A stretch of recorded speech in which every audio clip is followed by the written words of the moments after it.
Okay.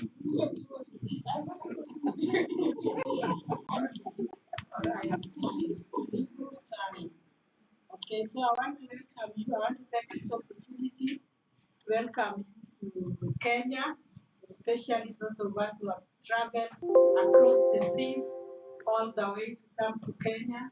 I'm really, really excited to stand here now as we've been seeing each other in the air, on the screens. Right now, we are here physically, we are able to look at each other eyeball to eyeball, we are able to smile and we are able to see each other physically. This is really, really exciting. You know, the way it has been building up from the time we started the meetings and up to now, we are now here. So I'm really excited to welcome you here. And I'm very, very happy that we are ready to start off our program this morning. So, as a way of the Kenyan way in which we do things, we would like to introduce ourselves, each and every one of us, so that we know each other, to tell us who you are.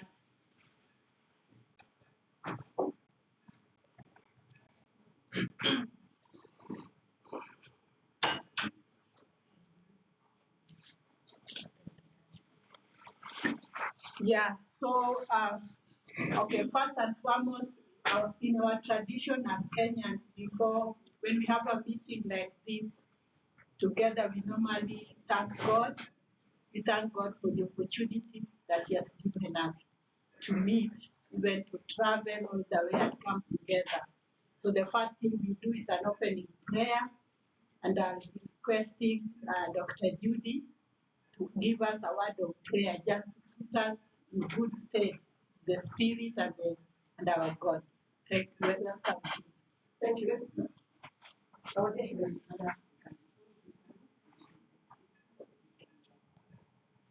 Thank you, Lord, for this trip. And Lord, we can assist from this morning. We pray that you give us success. And you will very much. In Jesus' name. So that is going to give thanks, and because really it has taken God to bring us all the way safely here today. So the next thing that we shall do is to introduce ourselves. We shall say who we are, what we do, at what level our careers we are, and where we are doing our careers, and something a bit of what we expect, and what is it that we just experienced if you came all the way. A small thing you can add, okay, just to make us happier. So you can you can add something personal to it. So in our midst, we have the American fellows and we also have the Kenyan fellows. Then we have our visitors. So, and our guests. So we shall start with just going round. We shall not now, because now we are all fellows together, we shall just introduce ourselves across the table. Okay, and that's that. First, yeah. Okay. Hello everyone. Hi. Good morning. My name is Raquel. I am in my master's program at Oregon State University in Maryland. Something. I don't know if this is my first time on the African University. So yeah, I'm very excited. Oh yeah, no, exceeded. I love it. Thank you. Hello, everyone. My name is Glenn Hall. I am from UDC in Washington, D.C., studying urban agriculture. And one thing, well, I first love kids so far. Like Rochelle said, it's beautiful. The continent is my first time. And as soon as I got back, it feels like home. So, Great. Good morning. My name is Juan Jacob Peter. I'm a student at the University of the District of Columbia. I'm a biology major. As I expect to learn a lot, but I still do research. My name is Kenneth.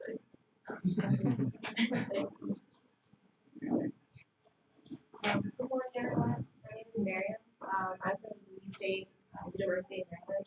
I actually work alongside Dr. Sato. I'm a lab manager.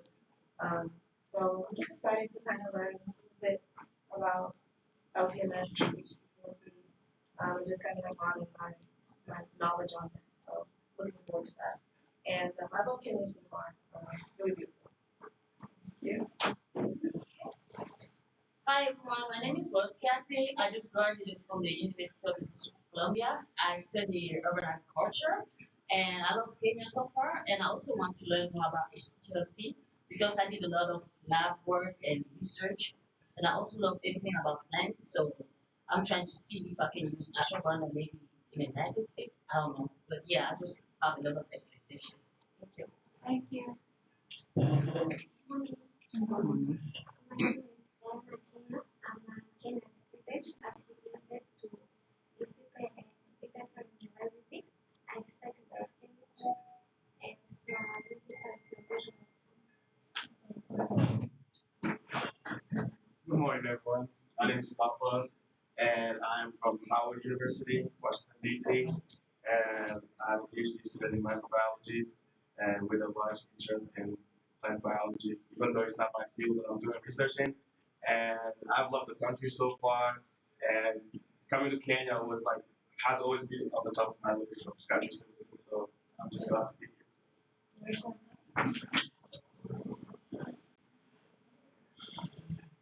Good morning. My name is Nicola. I go to Towson University in Maryland. I'm a master's student in the Food Science program.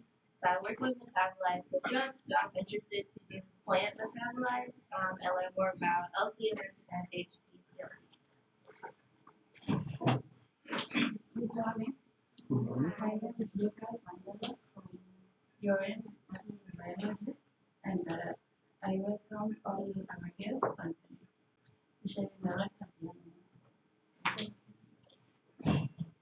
Good morning. My name is Catherine. I'm from the Department of Pharmacy University of Nairobi. My expectations are just learn more about the analytical side of this, the HPLC, the LCMS. Morning. Hello. I've been a student Masters of Pharmacy Analysis at the University of Nairobi. I left the university for doing I expect to learn more analytical techniques and apply whatever I learned in the master's course in this training. Good morning. My name is Marjorie Bonateri, and I'm a laboratory analyst at the National Laboratory Program. I expect to learn more about plant methodology and different extraction techniques. Hi everyone, my name is Johanna. I'm a Kenyan student pursuing the MSc with molecular biology and informatics. I have majorly been into genomics analysis, so I'm super excited to learn about metabolomics, plant metabolomics analysis.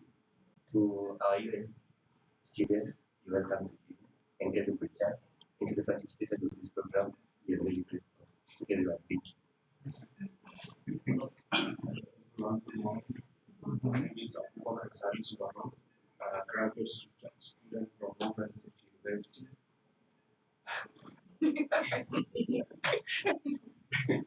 So the way I look at it, I have been hearing the name Kenya, Kenya, Kenya. So this is the first time I've been in Kenya, and it is a very beautiful country. One thing that makes me love the country is the type of cars and the road. Yeah. This is the first time I've seen all the cars are. So what my expectation is to learn how to quantify secondary metabolite using HPTLs. Thank you, everyone. Good morning, everybody. My name is Dr. John Martins. This is my second doctorate anyway. I'm 4 year PhD student at Howard University, specialized in drug delivery system using nanotechnology. It's very wonderful out here, and I appreciate everything you've done so far, and I wish to be part of this in subsequent times and subsequent years. Thank you. Hi, my name is Eve. I'm a PhD candidate from the City University of New York. So I'm in the plant science program of biology program there. And my thesis research aimed to find some energetic from some medicinal plants. I have experience with estimates of like apples or hops. We have collaborations with other companies too. So I'm very happy to join this program to learn the products in charcoal plants. I want to be a natural product scientist in the future. Thank you. Yeah, good morning, everyone. My name is Maharan. I'm working as an application scientist in a company in Switzerland since almost 1 year now. I'm basically happy graduated from school of France. And then I have done a PhD in natural product chemistry and analytics. My experience includes the microscopic analysis of NMR and post-chromatographic analysis, including HPLC, GC, and eventually with HPLC as well. I have been, I have never been here. This is the first time for me. So glad to be with you all guys here to see also this nice place. Yeah, thank you. My name is Ashton Weber. I'm a third-year PhD student at Howard University, and my research is actually focusing on the oxygen signaling pathway, so it's a little more on the molecular side, but still plant-based. As far as expectations, I had the high honor of being here last year, so I think that speaks for itself for how much I love Kenya, and I know you guys will too. And with that being said, I expect 3 weeks of not only amazing science, but the international collaboration that makes this program so unique and special. So, cheers to you guys. We're off to a great start. Let's make it better. Thank you. Good morning, everyone. My name is Elvis Otino. I'm with UNES. UNES stands for University of Nairobi Enterprises and Services Limited, and I'm the secretariat to the communications and the marketing team, and I'll be handling you guys in matters technical. And I'm glad to be here and welcome to Kenya. Feel at home.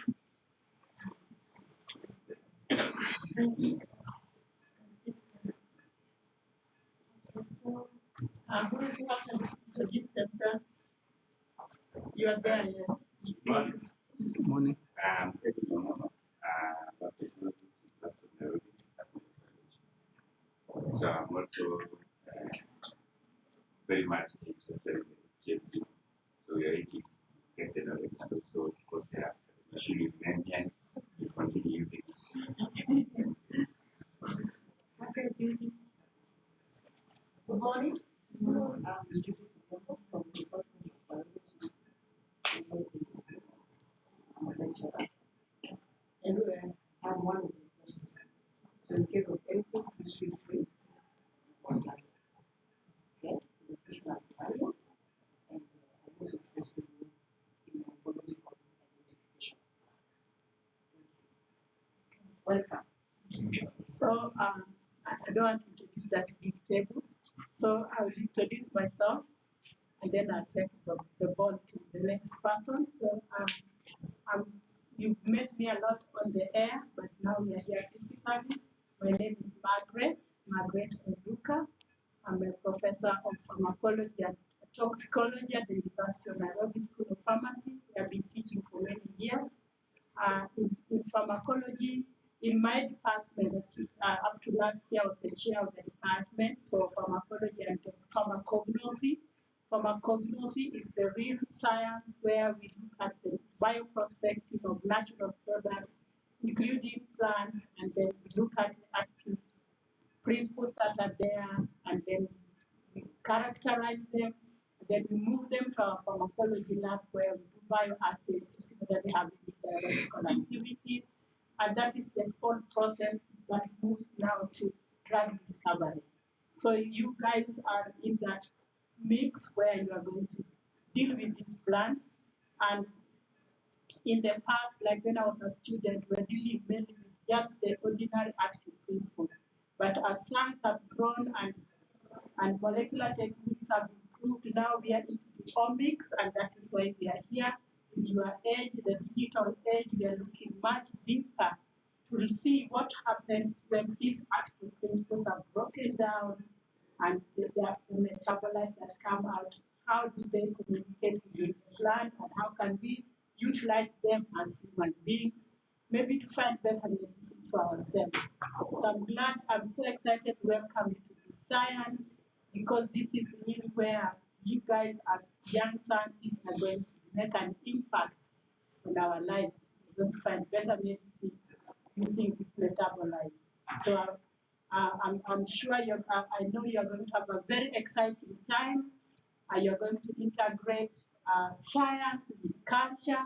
You are going to see the impact of nature and nurture. And because we are coming from different cultural backgrounds, we are going to have cross-pollination, and we are going to have a great time together, as Ashton has told you. And to finish off, just to point out Ashton and Judith, they were in this course last year.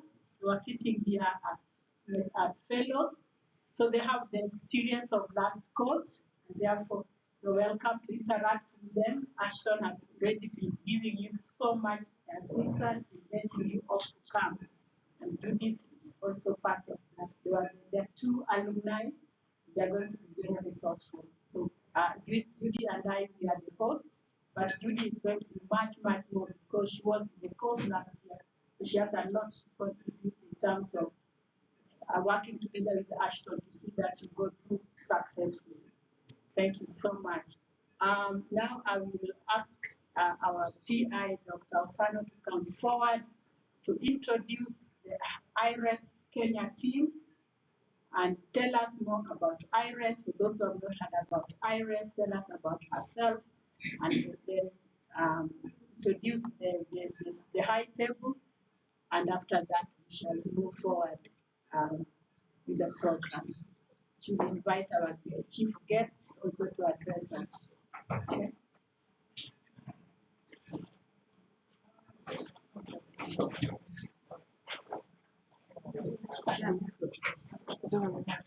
I will just try. Good morning, everybody. Good morning. Yeah, it looks like everybody is happy. And let us give a big hand to Professor Lopez. You know, I will just talk. She didn't prepare me for this. But you know, my job is talking. That's what teachers do. So I just talk. And I hope I can see, you can make meaning about what I talk. I am so privileged to stand here before you. I have the honor of being the servant of all of you.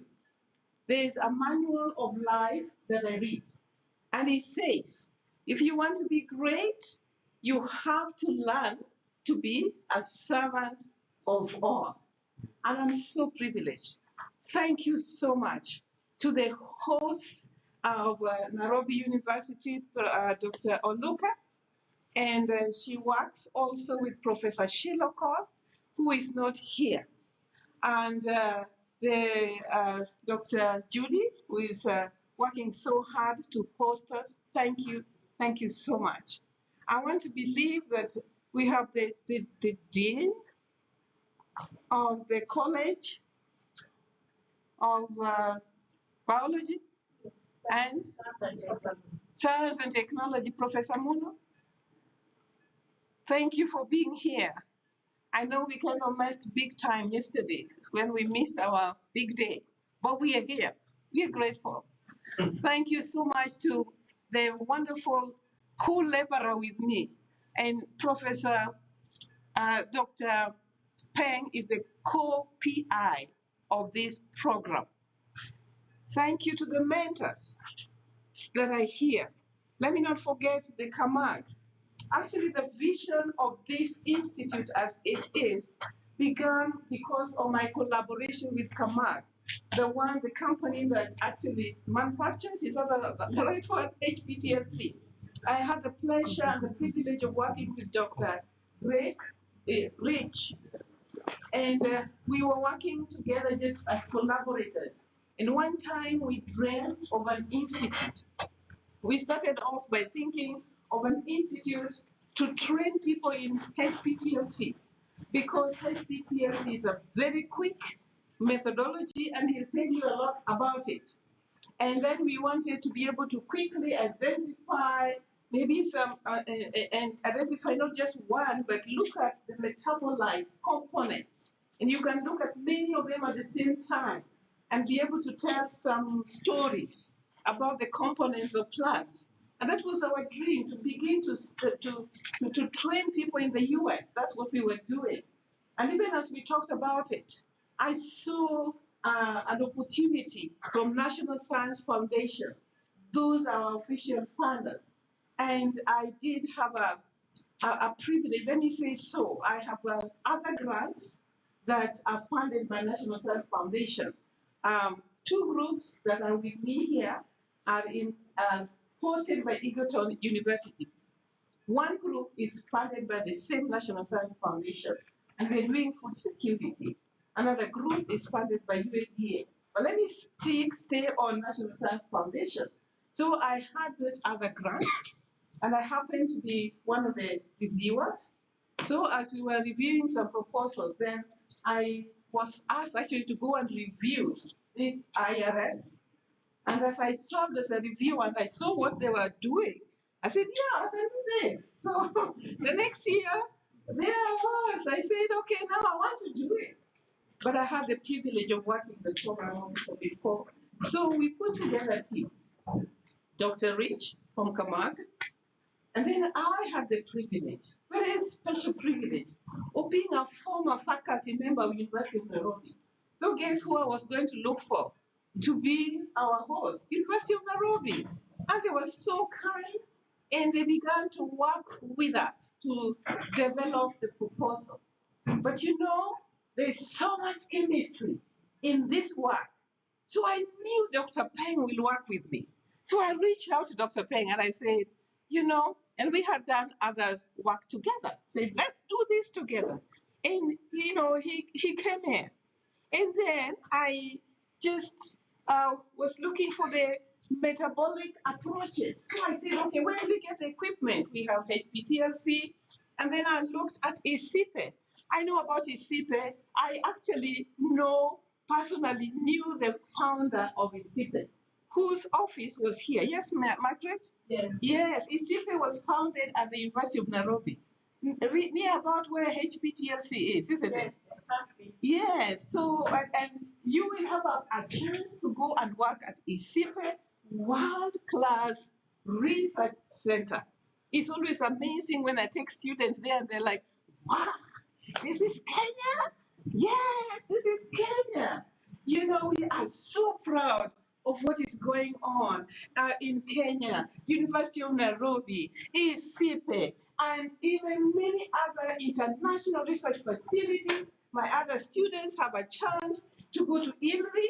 The reason being they have 8 weeks, you only have 3 weeks. So 3 weeks, we can just do but so much. So we want to welcome you to this wonderful, the institute is called Plant Metabolomics Research Institute, but it's funded by IRES, International Research Experience for Students. That's what it's all about. We are excited that you are here. Thank you. All the fellows from Kenya. We want you to know that we are just so excited that you were able to come and join us. The fellows from US. You know, many of you had to go through that very rigorous application process. For the US people, I salute you. You did not give up on me. And you were there. And I sent many emails. And I said, fill this form. And you fill them. And you were here. I had for the US group. But I want to tell you, you have wonderful hosts in the Kenyan fellows.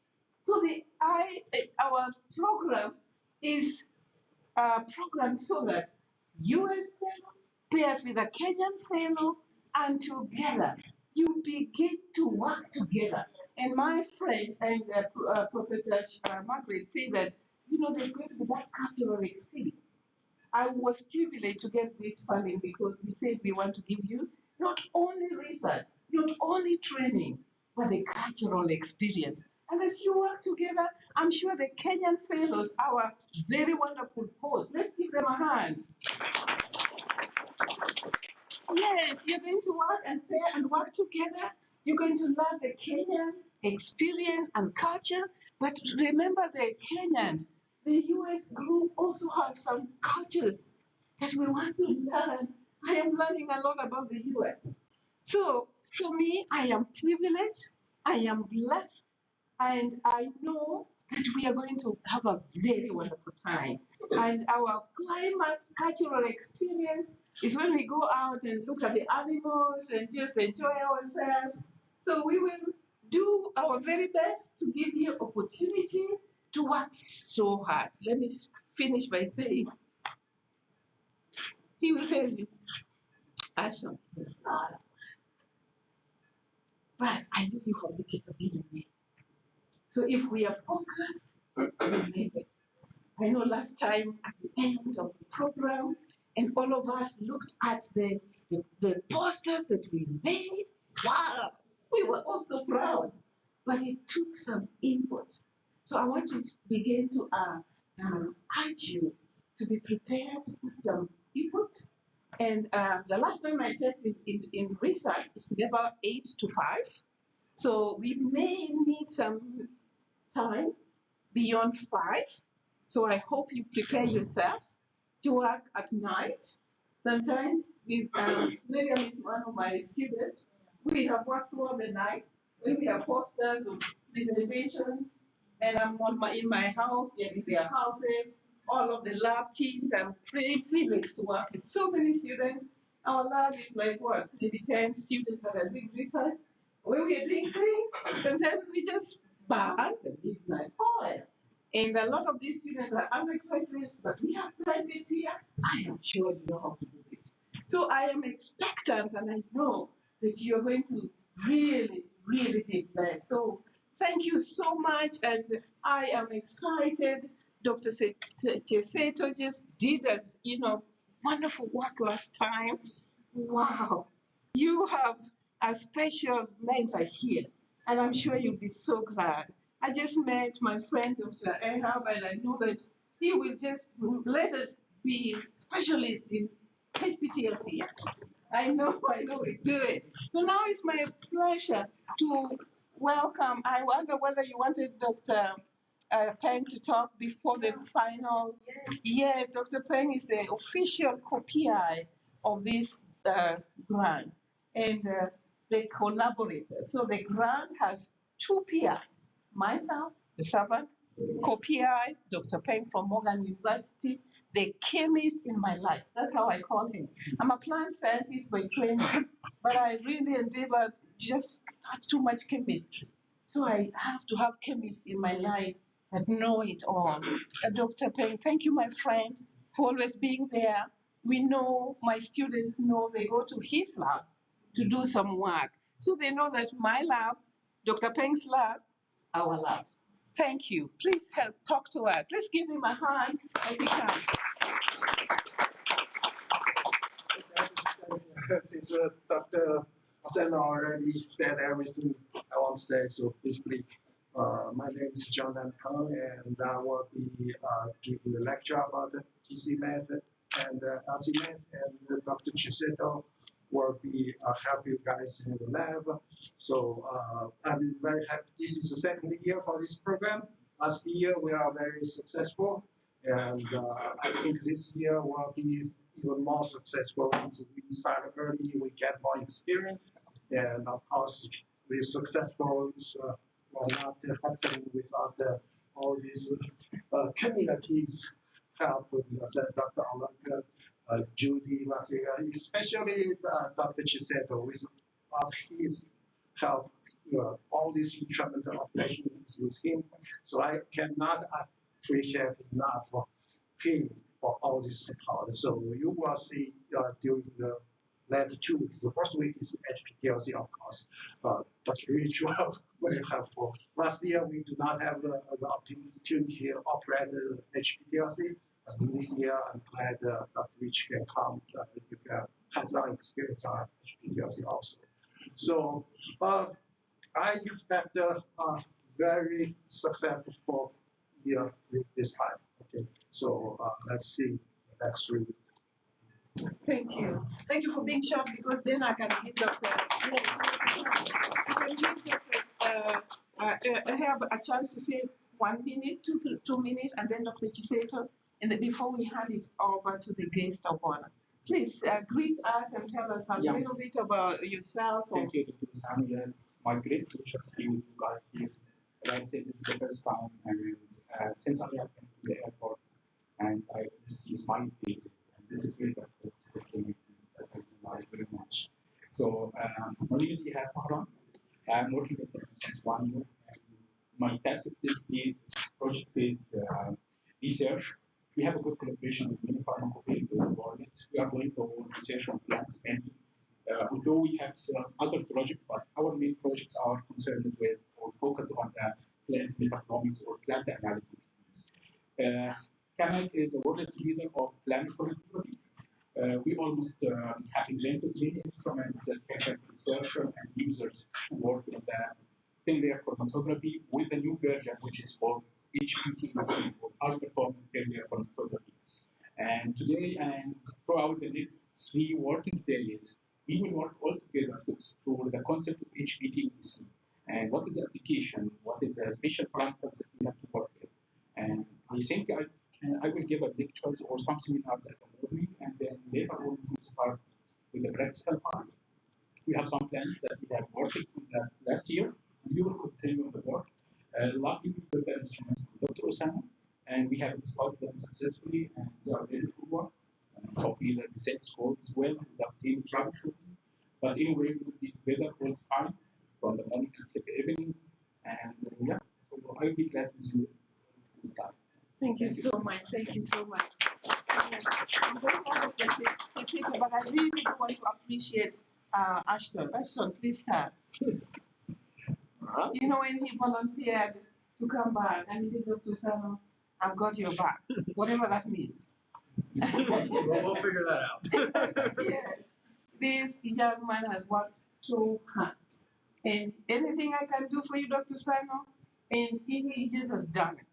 Especially the fellows you have been meeting online, just been doing all that coordination. I really want you to know that I appreciate you. And he'll continue to do that. And there's another alumni who was not able to come, Sarah. Many of you met Sarah. Sarah kind of talked to you how to begin to build your library so that you are ready on the day go. I really appreciate it. You can say hi for a minute, and then Dr. Chiseto and I'll be gone as we finally finish with our guest of honor. Well, hello again. As I said before, we're in for a long 3 weeks. It'll be a successful 3 weeks, and it'll continue a legacy we started last year, but it's only going to go up from here. So, cheers to you guys. I look forward to it. Thank you, thank you. And please put your hands together, help me welcome our friend, our collaborator from ISIPE. This guy worked so hard last year. We know you do the same for us this year.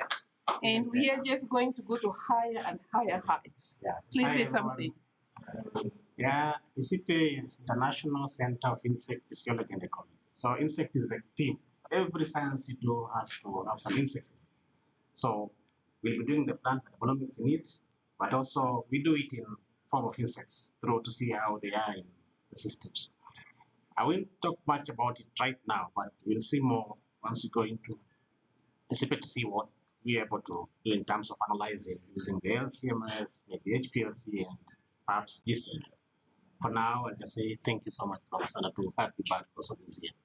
Thank you. Now it's my pleasure to introduce the guest of honor, Professor Mola, to come and give us the final blessing so that we can start doing the work. Thank you. And So Prof. Mula is the Associate Dean for this campus, Chiromo campus, which is our science and technology campus. He's a professor of biochemistry and actually an excellent international professor. Yeah, sorry. Just received that we have the Dr. Juma. We must speak before Professor. Professor is the IC. You know, the can you have to start meeting, then the IC is the doctor. So the Professor Dr. Juma will speak first. He's the chairman of biochemistry. Biochemistry is It's a major component of our training. Actually, metabolomics is resident in biochemistry. So you talk to us, actually the equipment that we are going to use first, the HPLC has been installed in this laboratory. Welcome, Dr. Yeah, good morning, everybody. I just want to take this opportunity to welcome you to the university, more specifically in the Department of Biochemistry. I really feel good to be associated with you, and I think I'll be with you for the whole session. Thank you. Thank you for welcoming us to the department and being very supportive of the training.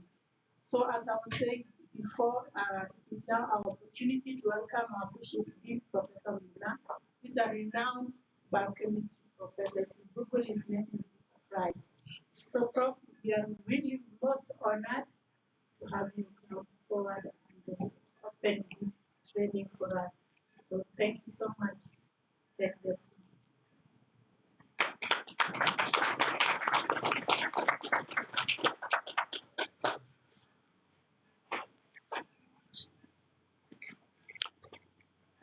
Yes. Good morning. Good morning. Good morning. Good morning. Cheer up. So, welcome to Kenya. Welcome to the University of Nairobi. And welcome to the Faculty of Science and Technology. Now, she was referring to us. We have many names in this place. It was a college when you came last time, I think, but we have since transformed. We are now a faculty, and we are also a campus of the University of Nairobi. So all in one, but they mean different things depending on which word you use, whether you say faculty, college, or a campus. So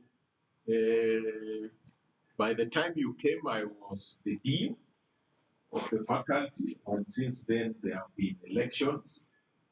You are going to have yours in the US next year, and normally it means retaining the status quo or changing of guard. So there was change of guard, and now I am the associate dean. That means I'm in charge of the faculty's postgraduate programs and research and the postgraduate students, while the rest is under the current dean who is out of the country. So I am also the acting dean. So I am two in one at the moment. Now he's my boss, the chairman of biochemistry. As you were told, I'm a biochemist, so I'm a professor of biochemistry, and I do or I've done many things from, of course, metabolism and metabolomics, the center of biochemistry, together with enzymes. I've also been on other projects and programs, and currently I also lead a consortium of African engineering universities. We call it Afretech. Afretech basically means African technology universities, and what we are trying to do is bring under one umbrella, similar maybe to Ires, where we bring together number about 10 African engineering universities, and the idea is to use digital transformation to transform the way we practice engineering to support science, agriculture, health, and engineering, both practice and training. And so at the end of around September, we'll have our first, what do you call it, annual meeting and conference, and I'm hoping some of you will come and make maybe presentations. Basically, to just see, we started last year, and I'm the coordinator for the University of Nairobi. University of Nairobi is the only Kenyan university in that consortium. And we are basically trying to have what you, here you have student experience, but this consortium is basically student, lecturer, and industry experiences across various African universities. So we learn from you how, because now you are older than us, and we also learn, you can also learn from us, because whatever you do for you to transform into products, services, and solutions, you need engineering and technology. So when that comes together, then you have products and services. So having said that, mine is just to welcome you. To, of course, there is a lot of work, but don't forget to just relax and enjoy yourself, enjoy your experience, because that is what will keep you together, and that is what will also keep you in science.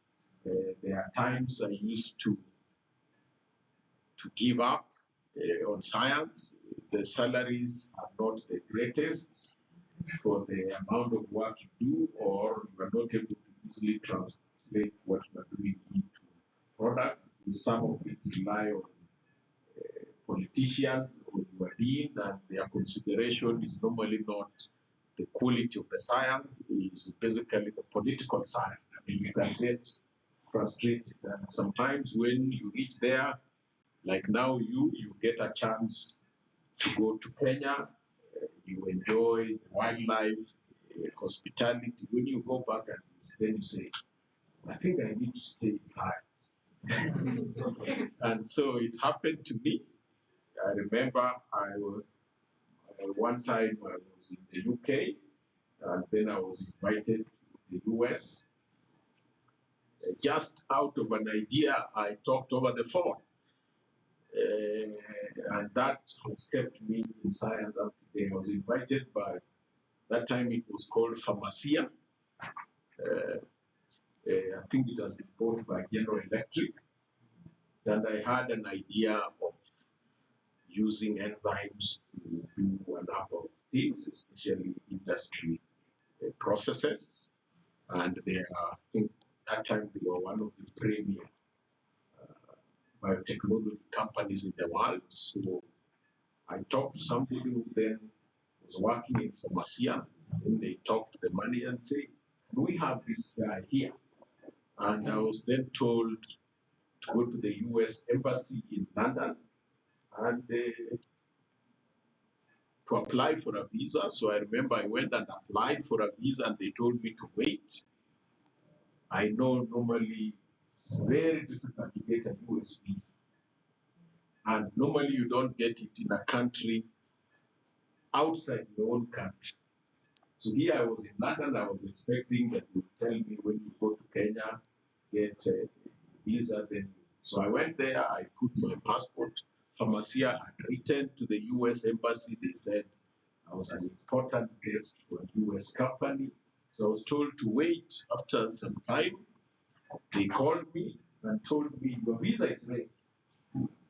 And it was a miracle. And I had a 5-year multiple re-entry visa in the US. Something that many people just out of an idea. Now that idea I have used to train students here. I have used to get grants. So I use a lot of enzymes to do industrial processes. And that is the area that is going to grow, because we are basically replacing chemical processes with biochemical, you can say enzyme transformation. Put it like this, there is nothing you can do chemically that you can't find an enzyme that can do the same more efficiently and environmental friendly. So once you have done all your metabolomics, those metabolites, if you find one that you are interested, has been made by an enzyme that means you can get that enzyme of enzyme to produce for you that in a large and industrial quantities. And that is basically another frontier that is growing very fast. So I just want you to welcome you, enjoy yourself, and build networks. And of course, with their experience, we will train you how to write grants, that is, transform those ideas into a form that can be funded by either NRF or USAID or any other organization or companies that basically have funding.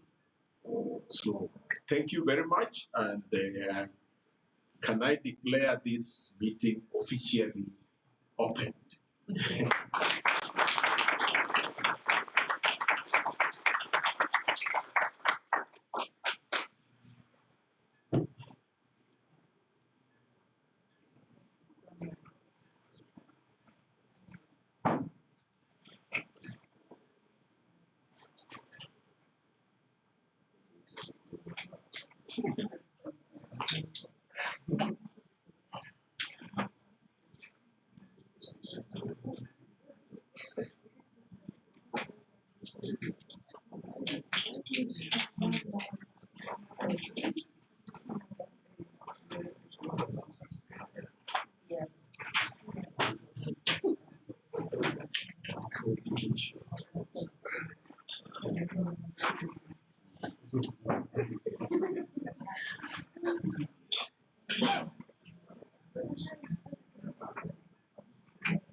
Great. So we have interacted, learned a lot from our mentors, heard from each other.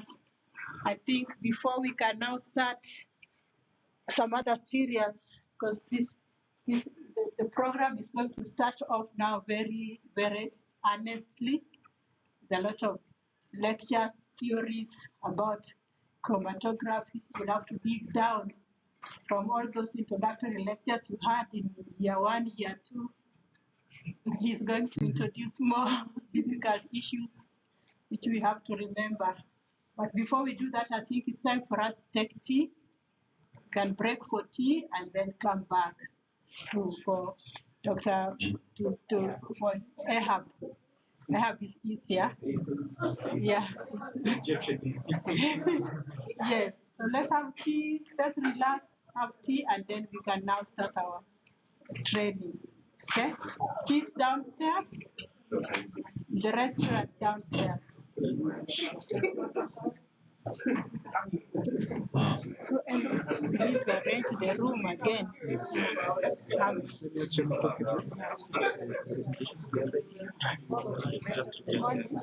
Just to know some kind of troubles. Yeah, even this.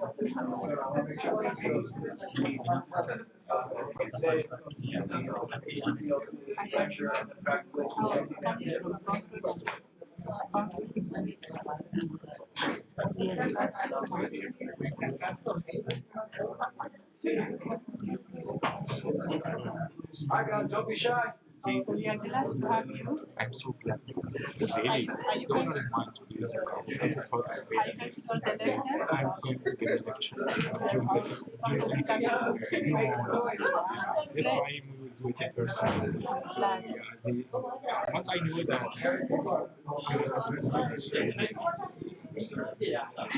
have never been to the I like it.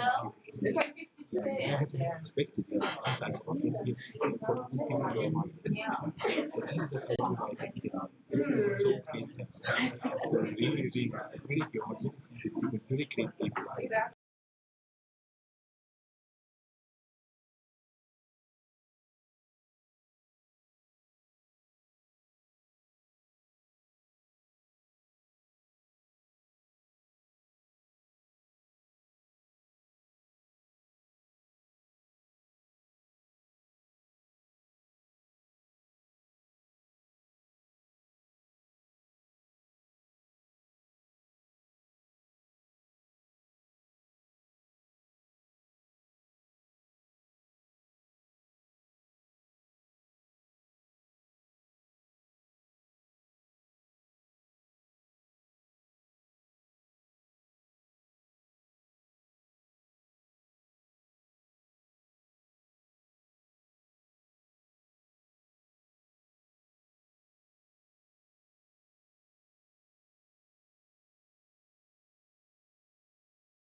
Oh yeah.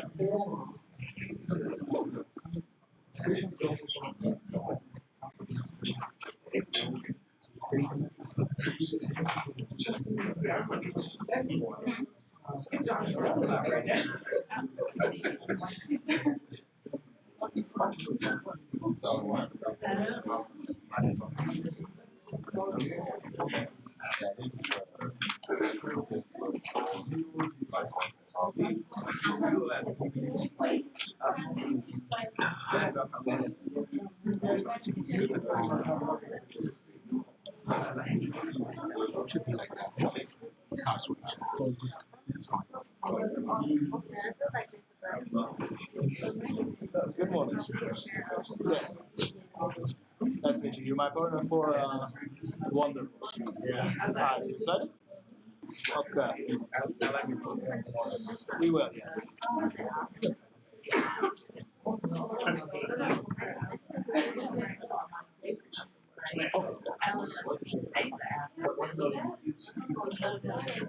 Oh, I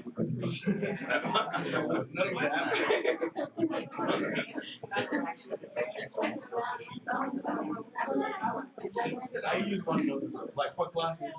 One of those is like the track. I don't know how many I was trying.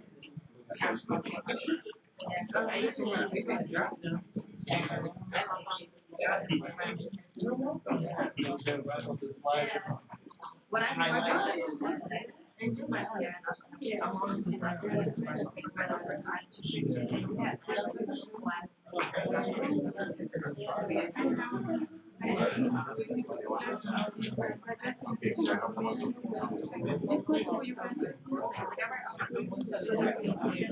that's what I was like. That's what we missed. You're like I write. You're like it's way easier. I was like, I don't want to work very like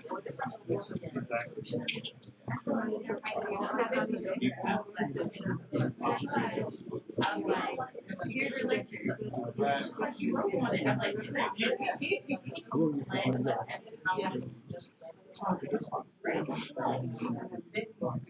That's all my five. That's my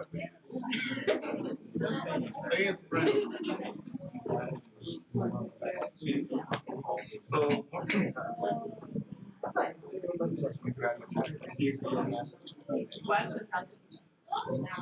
I think wearing so I don't think I don't think anything like this. Which I'm very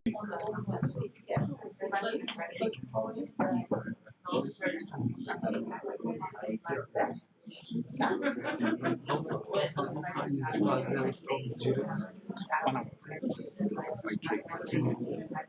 Probably 45 minutes. Preferably, yeah, metro. That's it. Metro is your as well as an option. I'm living in the place where I was.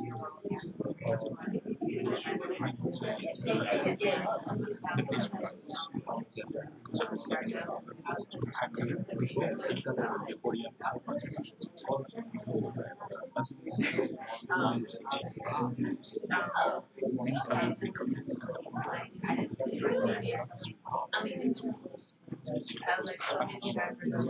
because it's just German sense. We have our colleagues who are most of the companies in this field. They always hire people from Germany and they have every day just to jump on the market. But there is no work. Just be it's easier. And also, some people find it with the tax or grants, and the living is cheaper. So, they prefer to live in France or Germany and take on holiday. But this is the case only if you are working closely. I'd like to visit. Baden, I'd like to visit Baden one. Sure. do you want to leave? It's always a chance. It's like what you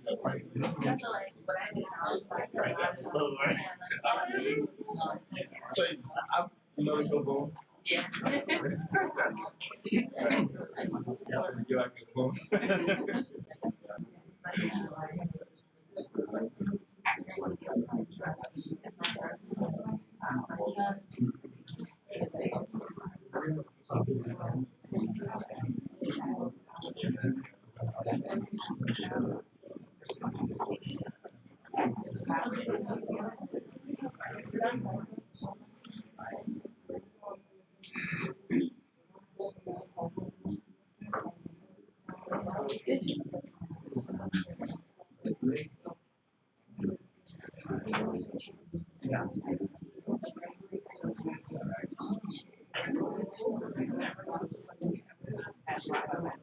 So I got it now.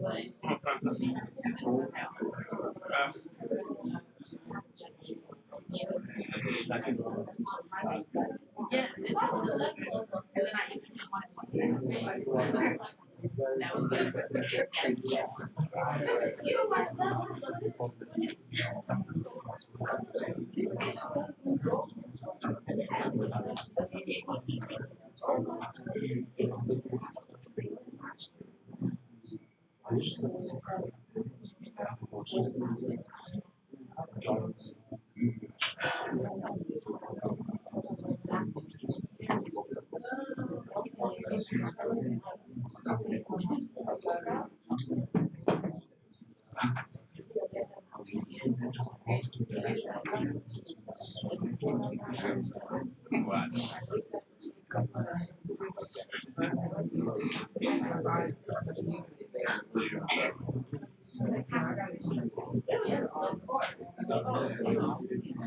Oh yeah.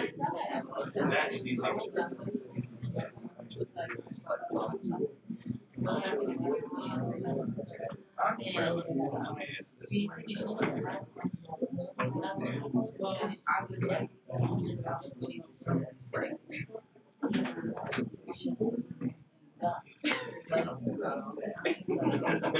It's not. I'm working on it. But I'll be able to. Well, I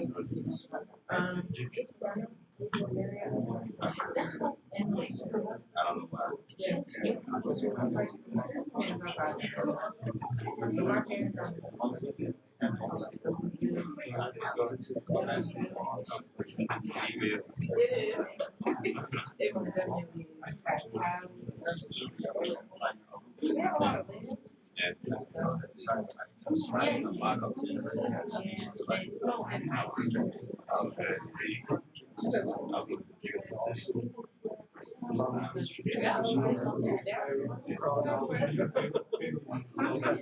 You got it. Yeah, I heard.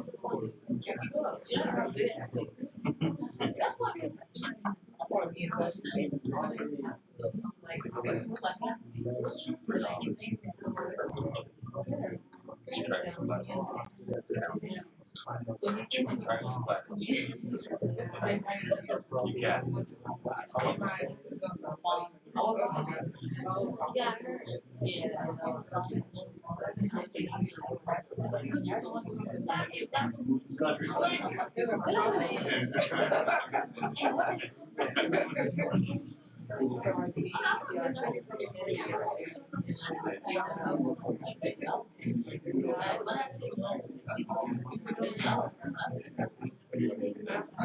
I would love that stuff.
Just fine.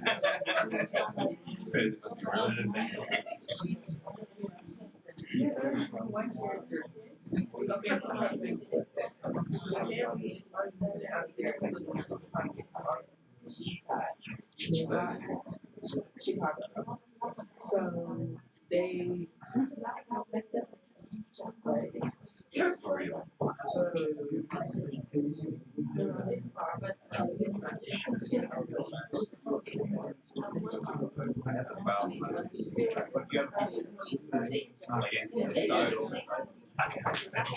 Right, so doing about social studies, it's like a parallel to social studies. So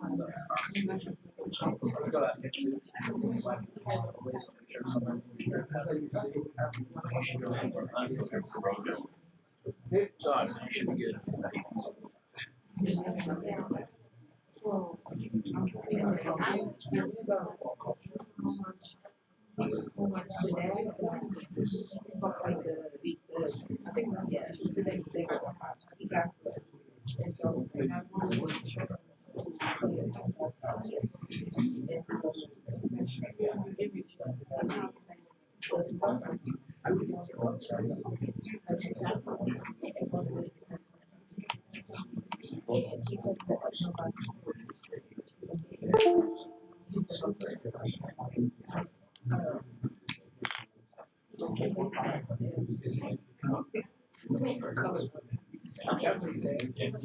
That's worse.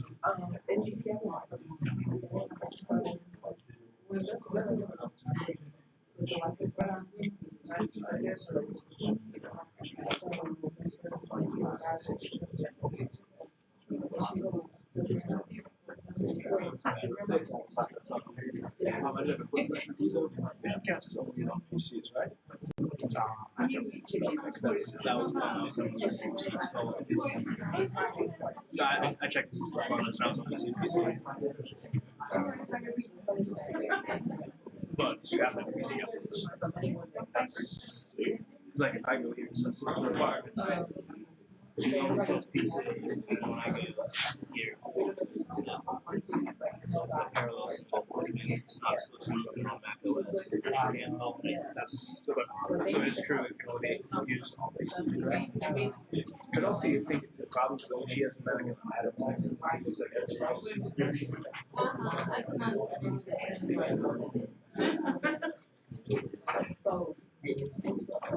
yeah. This, that logo right there means it's trying to launch parallel, unfortunately happened, which means that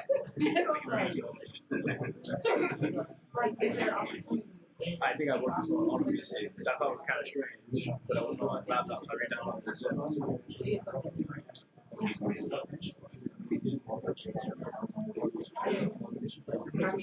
yeah, so that's I use if you only use PC, it's more than likely his only PC. I know he had a problem.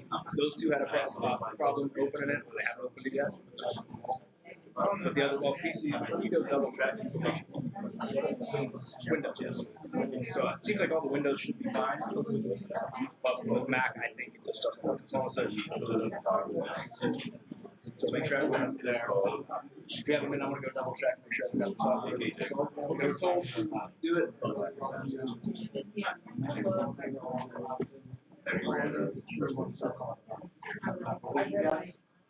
I should gas install.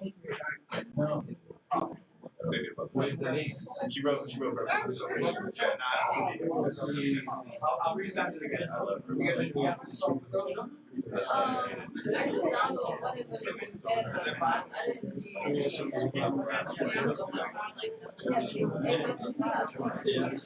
Okay, I will post the download instructions. Are we on Wi-Fi yet? Yeah. Okay. I'll post the download instructions. So I have everything. What would I? Issue. I think it's only because when I was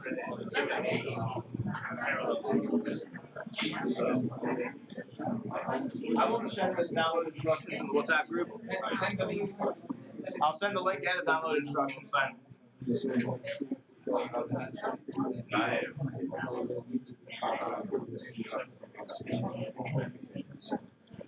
Can you have that on the iPad? You should.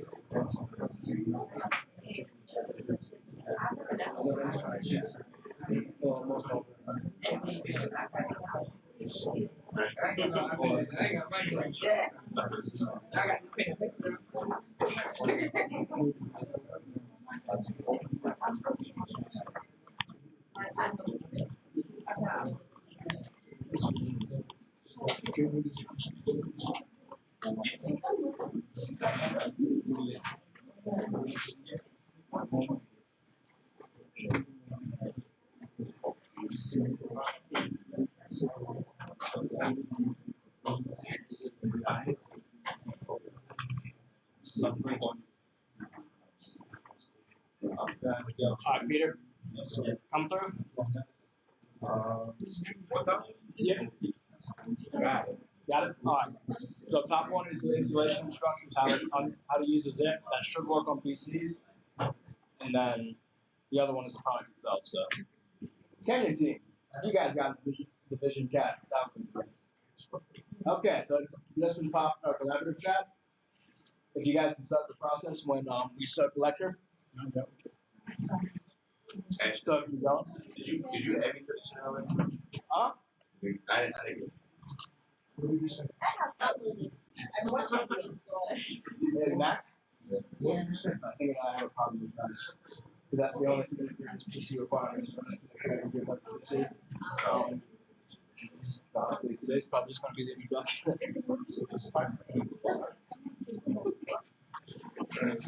Okay, guys, it's fine. So I think it's better to stay here, so all of you can see the monitor. So we are ready to start our class. Keep our phones away. I'm sorry, I don't have to just keep your phone away because if you're chatting on your phone, you really can't listen and you're here to really invite. But let the knowledge in us. So let us be attentive and please confirm that you can see the board. And also don't be too close, have space. You want to be comfortable, so you can rearrange yourself. You can add in another shape if you are not comfortable. Let me know, let me have feedback about your phone. Okay?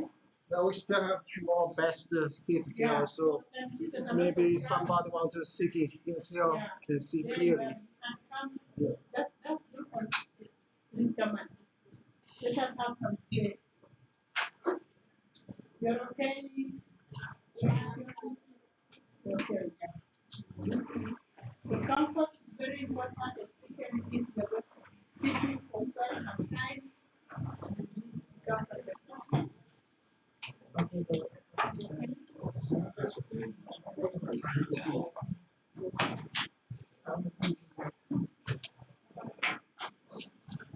So, yeah, let us start. Yeah, thank you, everybody. And again, I'm so glad to be with you here. And I'd like to express my gratitude, Center, for being with you here and addressing this lecture about the HPTLC. This is a modern version of failure chromatography. Probably many of us have already done some experiment on the old version, which is failure chromatography. Now we are talking about the new version, which is HPTLC. And HPTLC is the abbreviation for high performance failure chromatography. As I have said today and during the next 3 working days, we will embark and explore more about the concept of the HPTLC, the applications, how could we run the methods, how to create analysis file, how to extract our plant material, how to analyze our data, evaluate the results, and eventually we can have some kind of meaningful conclusion about the plant materials that we are going to work on. So the topics during these 4 days will include at first the concept, parameters, and spatial feature. Is it okay? It's back then.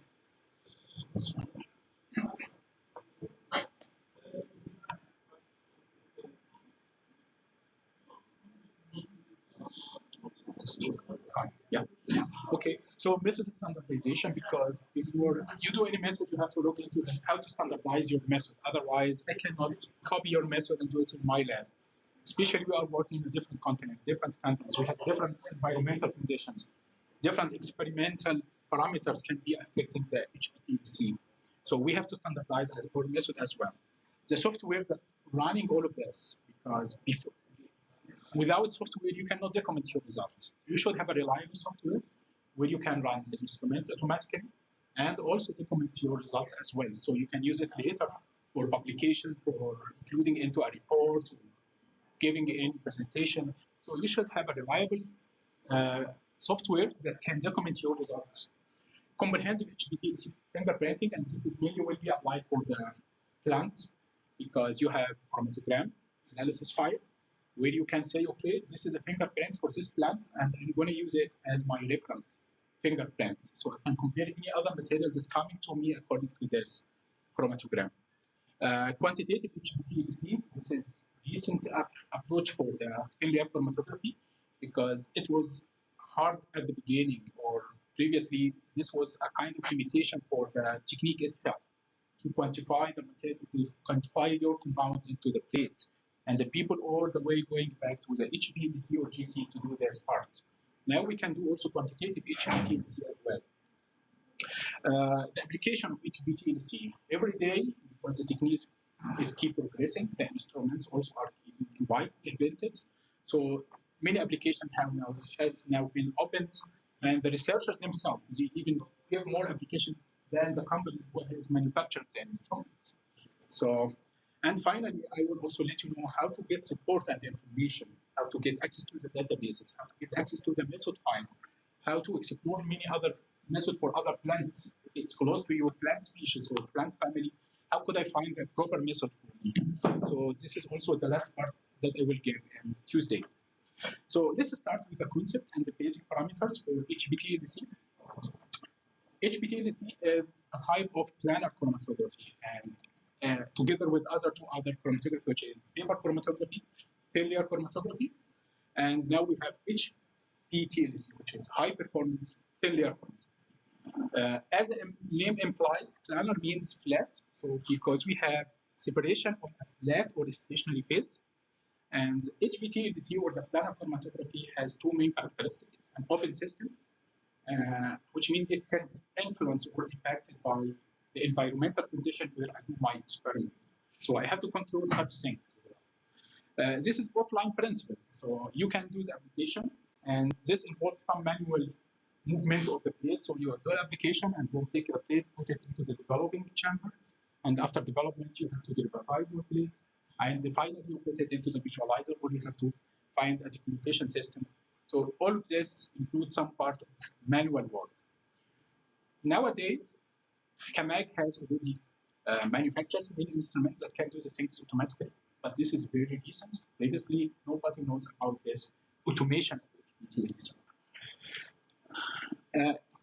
Open system offline principle give a great flexibility for us and simplicity because we are free to change the temperature, we are free to change the mobile phase. We are could work with the humidity, we could work with the stationary phase, we could work with the mobile phase. So this is some kind of flexibility that HPT feature itself. We have 5 different steps in order to get HPT information, starting from application. I'm saying here application because I suppose that you already know how to extract your material. You are the best one who knows what is the best solvent for extracting your plant material or any biological sample. So we will start with the application. So you apply your sample into the plate. We always say this is plate, HPT plate or thin layer chromatography plate. And then once you apply your sample, you have to develop the application. This is where you put your plate into the developing system or the mobile phase. And the mobile phase, by the action of capillary force of temperature, then it will separate the compounds it will extract based on their affinity towards the mobile phase and the stationary phase. Finally, and the third part is the derivatization. It can happen that some compounds cannot be seen by naked eye. And they also don't have some kind of UV activity or fluorescence activity. It's the same like in sugars, amino acids. We cannot see them under UV. In that case, you have to privatize your plate. You spray it with some kind of reagent, and through chemical reaction between your compound and this reagent, they will get the color after heating. And this is another way of visualizing your compounds. Finally, you have to detect this compound just by detection system like the visualizer or the scanner, where you can get the images or the chromatogram or the profile later to use it for analysis of your results. And this is the evaluation part. Okay, how to qualify, quantify, fingerprinting, how to compare the chromatogram together, how to describe the chromatogram we got. We have 5 zones or 5 bands, we have 6 bands, 10 bands. What is the color of these bands? Where are their position in the plate, on the plate itself? The advantage of planning chromatography is at first it is a visual technique, and I would say this is, I think, the only chromatographic techniques which involve visual inspection of your results, because you're still able to look at the plate, seeing the color, or checking it under the UV light. And many researchers found this is more comfortable than dealing with chromatograms for beads or spectrum, because you can apply like 15 samples together in one plate, and then you compare directly them just by looking at the results. So this is a visual inspection of your chromatogram. It's a very simple technique. You just apply your sample, put it into the developing system, and then you will get your results and then document it. You have unlimited choice of stationary phase and mobile phases. And this is one kind of limitation with HPLC, because especially if you are working with RP CET column, you are limited to some kind of solvents like methanol, carbonate, or water. But here you have the silica gel is compatible with a wide range of solvents, organic solvents. So you can keep changing, you can keep playing with until you get your final best results. Multiple samples can be applied in parallel. As we see this plate, for example, the standard plate for HPT is 20 centimeter by 10 centimeter. Within this 20 centimeter, you are able to apply up to 15 samples, to apply 15 bands together, which means you can have like 15 different fingerprints for 15 different plant species, all the way under the same condition developed, and then you have the results for all of these 15, which is not the case also in HPLC. You have to apply one sample after each other. Also, the HPLC feature a single-use stationary phase. You cannot use your plate anymore. Once you develop it and derivatize your plate, then after you got your results, document it, then you have to throw away your plate.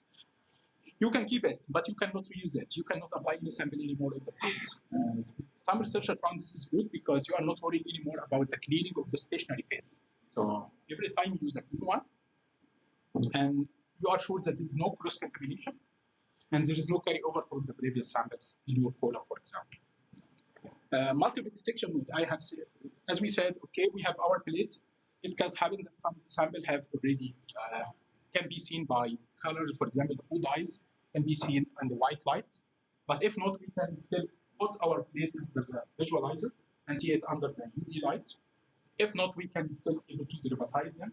And eventually you will have like 4 different detection modes for the same chromatogram. And this can be used for differentiation and comparison of your sample. Chemical and biological detection, you can apply also some chemical reactions, some biological activity onto the plate itself. Once you develop your plate, and this is what many researchers have also published recently, I think during the last 10 years, there is a massive number of publications into the use of HPT for testing the bioactivity of plant mixture, for example. So they have transferred antioxidant activity, antimicrobial activity, enzyme inhibitory activity on the plate itself, which means you can apply your biological activity on the plate, and from one plate you are able now to define which compound your mixture is responsible for the activity. So you can focus later on your separation or your extraction method into this compound, because you know exactly what is your compound is about. Many of us have already published many papers on that, and many of us has sent many papers and come back to me and they're asking, what is the responsible compound you will extract? I cannot say, because plant compound or plant mixture have hundreds of compounds. And it can happen that some of them also have toxic metabolites. So in that case, you have to define which compound is responsible for the activity of this plant. This is one of the fastest methods reliable method where you get the results directly on the plate. And this is now being approved everywhere.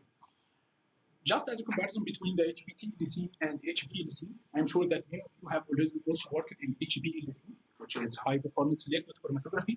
As I've said, HPT-LC is offline technique. You can apply the plate and take the plate, put it into the developer, and later on is a derivatizer. But HPLC, the all modules are connected together and being automated through the software. HPT-LC is a separation in location.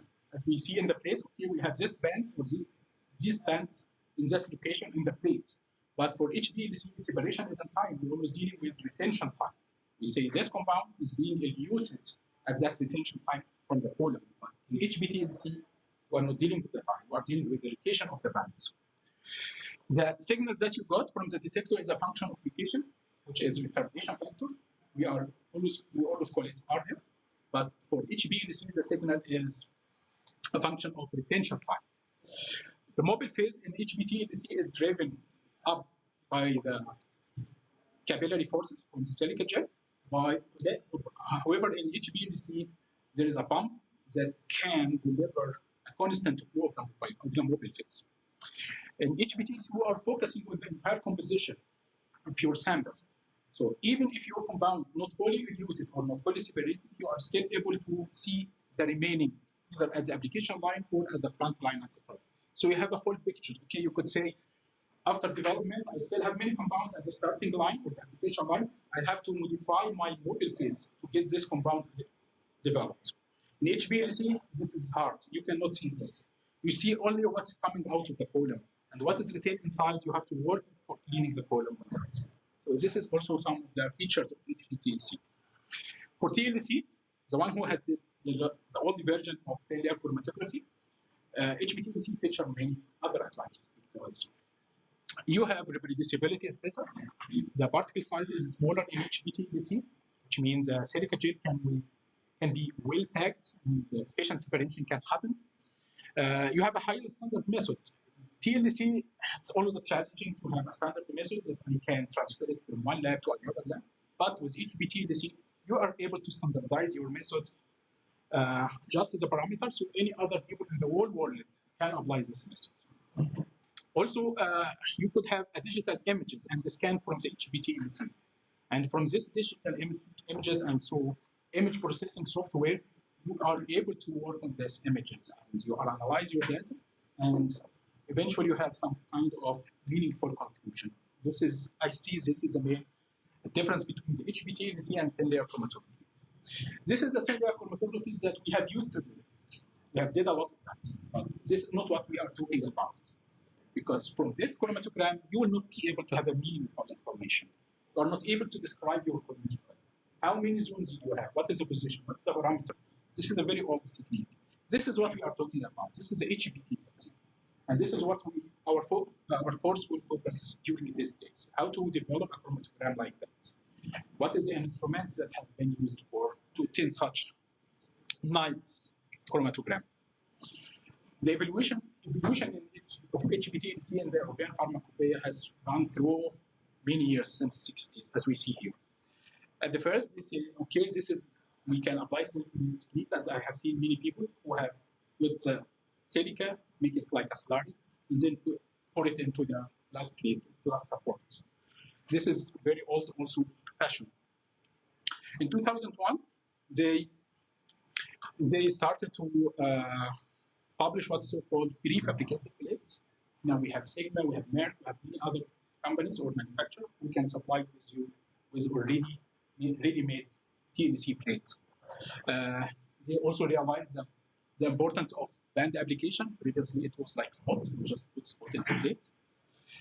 In 2003, the Pharma Oil, they have also application to the transfer from TLC. They started to realize also the advantages of HPT-LC over TLC, and they started to recommend it because of the difficulties or challenges that they also faced on the using TLC.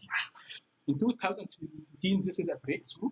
The Pharmacopoeia, European Pharmacopoeia, has published a general chapter on the use of HPT-LC. They have standardized the method and the parameter under which if you are planning to use HPTLC for any of the monographs in your own pharmacopoeia, you have to follow this condition.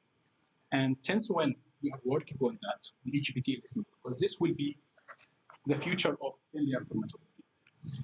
We said, okay, during this time, like 60 or 70 years, the organization and the regulatory and authorities institute started to also advance their knowledge about the field of HPTLC. The manufacturers and the company also have adapted themselves to this. They have to provide the user with the equipment that can let them capable of running what is HPTLCs. And one of the world leader of manufacture of these instruments is CAMEC, where I'm working. They have advanced the instruments very, they put it in a different place right now, from starting from the manual application of TLC until we have now HPTLC Pro, which is like HPLC but with linear chromatography.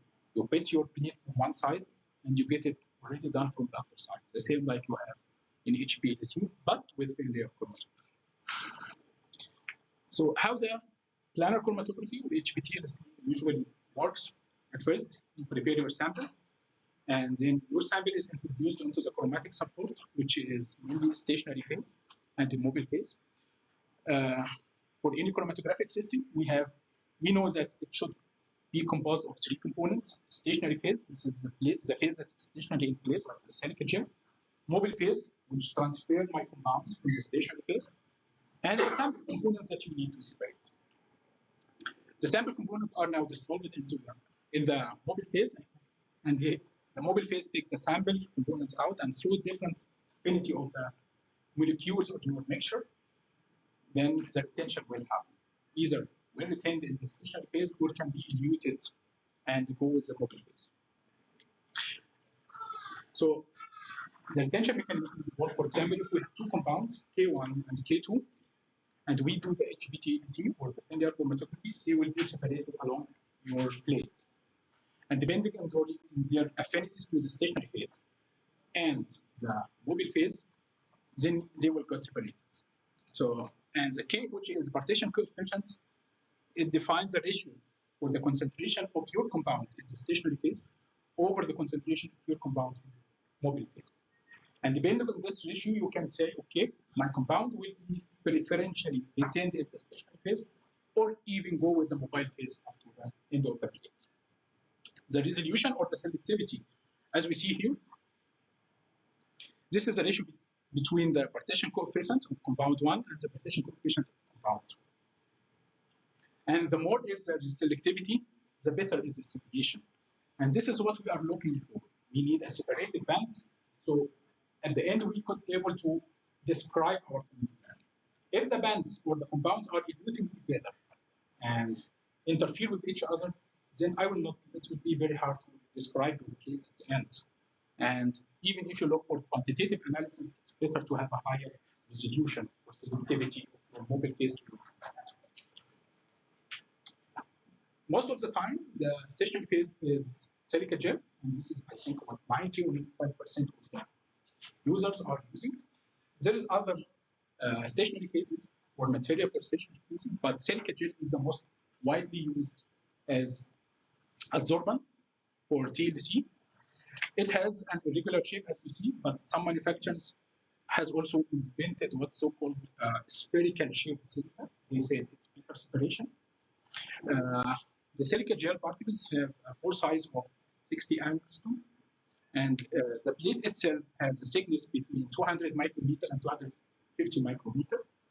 There is many other modified plates, which is used for preparative TLC, and this has a thickness of 2 millimeter.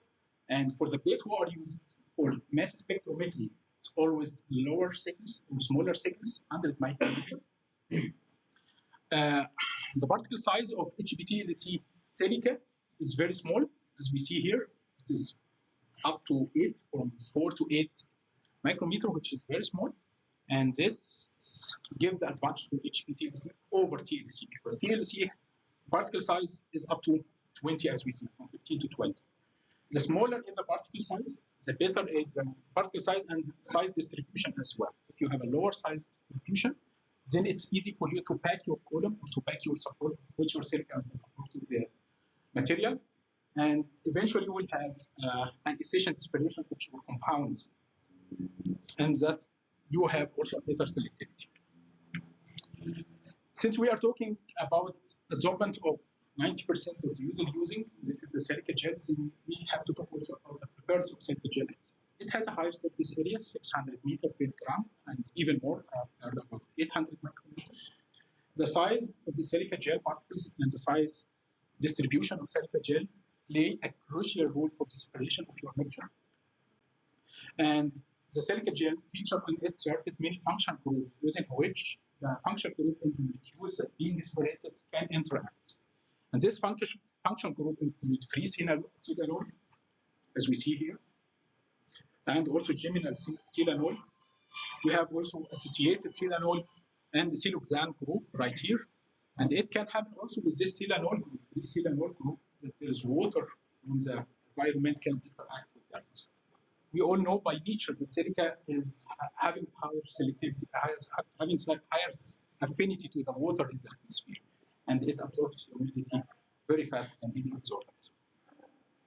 So the mechanism of separation in the silica gel, there are two main, I think, this is the most main mechanisms for silica gel. We have been, I think, go to this term before, like absorption and partition chromatography. There is other mechanism like condensation, but the first two main mechanisms for separation of your compound on silica gel is absorption. And in that technique, your stationary phase is generally solid, the same like we do in silica gel. And the active sites are available for association. The active sites or function group in the silica gel being interacted in a different ways with function group in the molecule. This different interaction involve many non-covalent bonding. This probably the chemistry people know it better even than me. This can be like hydrogen bonding, dipole-dipole interaction, and depending on the structure of your compounds, it's being highly retained on the silica, or it will go up to with the molecules. The second main mechanism or separation mechanism is partition chromatography. And the sample components are separated based on their partitioning between liquid mobile phase and a stationary phase coated on solid surface. Previously, it has been thought that this is a kind of two liquids. One is mobile phase and the other one is stationary phase, like liquid separation. And the compounds distribute themselves between these two mobile phases, two immiscible mobile phases. But recently, the researchers have advanced the technique and they said this also involves stationary phase that's being bonded, chemically bonded. And this is where the idea of inventing RP column or RP silica gel came to us here, because it's considered as silica gel, the silica particles as we see, that's chemically bonded to other compounds which have a different functional group, like cyano, amino, or RB, for example, carbon 18, like 18 carbon atom, 2 carbon atom, 8 carbon atom, with different functionality. You can attach it to the silanol group into the silica. And once you attach this functional group to the silica, you have a completely different properties of the silica. It's not longer the silica that we know as a normal phase. So if we go for the first conception, which is say, okay, liquid-liquid separation, two immiscible mobile phases, we know that small quantity of hydrophobic molecule, even the water from the atmosphere, can bind to the silanol group. And this binding leads to blocking the active side of the silica. And some researchers are doing what is so-called the drying of the plate. They need to activate the silica plate one more time. They put it into the oven at 100 degrees or 100 degrees for 20 to 30 minutes in order to activate the silanol group again, just to evaporate the water one more time. So get the silica back to its. I'm not saying this is bad or not good. Some people prefer to use the silica as it is. Some people find that their separation works fine if I dry the plate to remove the water from the silica plate. Higher concentration in the mobile phase, because it can happen that your mobile phase involves a lot of water also as a component of the mobile phase.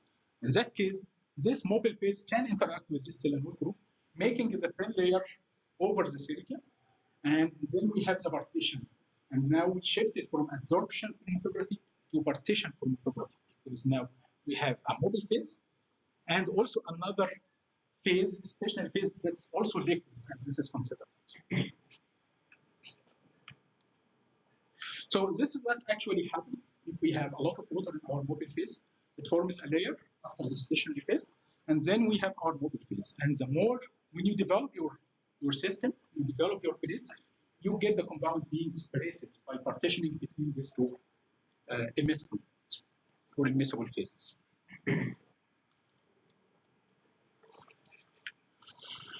So we said that partition chromatography, the modern partition chromatography involves also bonding some side chain to the silica group. And this bonding involves many side chains of different functionality. So if we look here, this is the normal silica that we have. And this is not a difficult process. The manufacturer of the plate know how to do it very well. They actually, at the beginning, they dry the silica and to get the old silanol groups active again. And then they start to cause what's so chemical reaction between silan group here is being attached to the silica. And then this silan group is attached to a different functionality. And then we have a different, at the end, we will have a different plate with what's so-called chemically bonded silica. We have two types, polar bonded silica, because you can bond this silan group to a cyano group or diol group or whatever you want, and then you have a polar bonded silica. Or you can attach it to aliphatic, long aliphatic chain. Then you have a non-polar bonded silica chain. And this is have a different characters, separation properties than the silica gels that we have. This is the main function for the main bonded silica. We said we have polar silica. This is a normal silica that we always use here. And this is medium polar chemically bonded silica. If somebody wants a stationary phase that have a medium polarity between the silica and also the non-polar or RB silica gel, then he can use this amino or cyano or diol bonded silica gel. Or he can use also none of the non-polar chemically bonded phases. And this ranges from C2 until C18. The more aliphatic you have, the longer is the chain, the more aliphatic lipophilic properties you would have. There's another also phase which is used for chiral separation, and this is mainly depends on the complexation separation. And when you impregnate or you dip your plate into Lewis acids or Lewis salts like silver nitrate, and then you get a different properties of the plate. I personally didn't use it yet. So the most bonded silica gel, and this is the one that we always use in HPLCs. That's why most of the people in HPLCs are using RBC18 column. This is a normal silica gel that's being chemically bonded to a long aliphatic chain composed of 18 carbon atoms. And this 18 carbon atoms makes your silica more lipophilic than it was. Okay, so we have from C2 until C18, and we have also what's called RB18W or wettable. The interaction in that case involves many interactions. The first one is hydrophobic interaction. The retention is proportional to the hydrophobicity. The more hydrophobic will be retained in the stationary phase. Hydrogen bonding, because also during the manufacturing, I think it will not happen that you can block all silanol group with the side chain. So we still have some silanol group. This gives you some kind of hydrogen bonding. Steric selectivity, which is some kind of also size exclusion chromatography. The grosser molecule, the bigger molecule will be excluded, and the smaller one will be retained. RB silica gene basically they feature or present some limitation, especially when you are using aqueous mobile phase because of the rebelling over the plate. So the manufacturer have found a solution to that, and they invented what's so-called RB18W or wettable. They are able to control the bonding process. So they bonded a percentage of silanol group, but non-percentage, and they are leaving the other percentage without being attached to the side chain. So now you have a RB plate that can feature like lipophilic plate but also can be used with aqueous mobile phase. This is the behavior of the chromatogram under using different TMC, as we see the sequence of the zones after separation is always different from plate to plate. It depends on the stationary phase, your stationary phase, whether it is mobile phase, also whether also use it as polar stationary phase, the same like in silica, or non-polar like in RP plate. So this is the second component of our chromatographic system. We said our chromatographic system should have stationary phase, mobile phase, and also the compounds to be separated from a mixture being applied to the plate. The mobile phase is the phase that dissolve your material in the plate and getting them up through the plate as we develop the HPTLs. It should have a proper purity because if it's contaminated, then you don't have a standard method. If your methanol or your solvent is being contaminated with other solvent and you run a method, and I use my methanol which is quite pure, for example, then the results eventually will be different. So you cannot standardize your method. So it should have appropriate purity, low viscosity, and also compatible with the plates that you use. We said that normal silica gel is compatible with vast number of organic solvents that can be used. The solvent has also some physicochemical parameters. The separation of the molecule depends on at first the solvent stress, which can be defined as the ability of the solvent to elute the solute from the stationary phase. The more stronger is the solvent, the less is the retention of the molecule in the plate. He will take it up, and vice versa. The second parameter is the selectivity. And now we are talking about one solvent that can interact with different sample molecules. So one solvent can interact with this molecule in a different way than the other one. Here comes the selectivity of this solvent to this molecule rather than this. And this is the best way to modify your molecules. Here's what happened actually when we develop our plate. After application, we put it into the chamber where the mobile phase is. And the components start to be migrated over the plate. So here you have a chamber.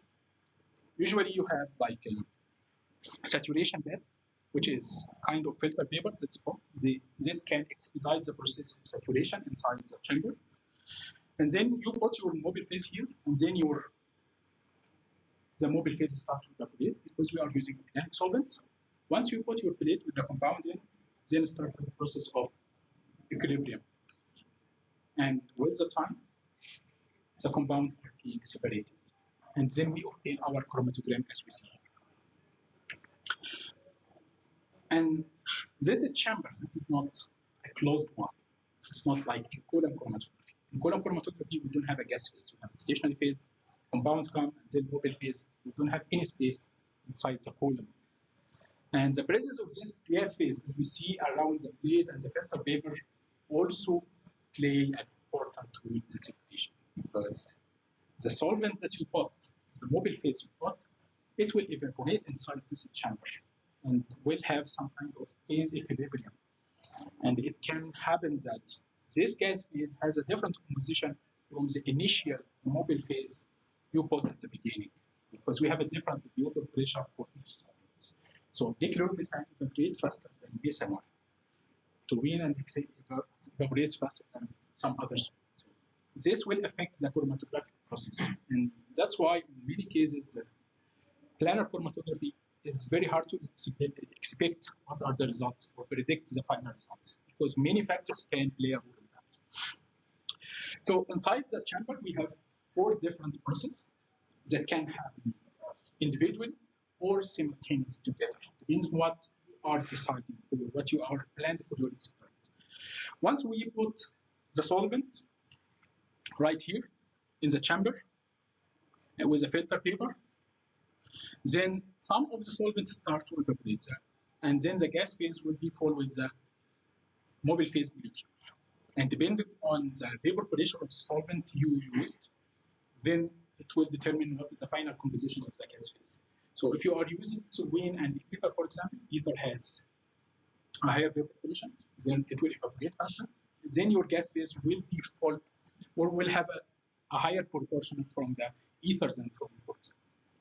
This is what happens in the saturation process. In the preconditioning process, this is where you put your plate, dry plate, in one of the side of the chamber, but the other side containing the mobile phase. Then the evaporation happens, and then the gas molecule, which is composed of your mobile phase vapor, will be absorbed onto the plate, on the surface of the plate. We didn't do the development yet. Just it's being coated or make a thin film of your gas phase. This will affect the separation as well.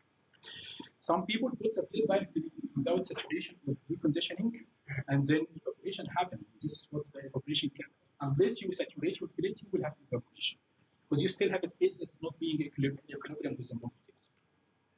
And due to this evaporation, some solvent being absorbed tightly to the stationary phase, and some are not.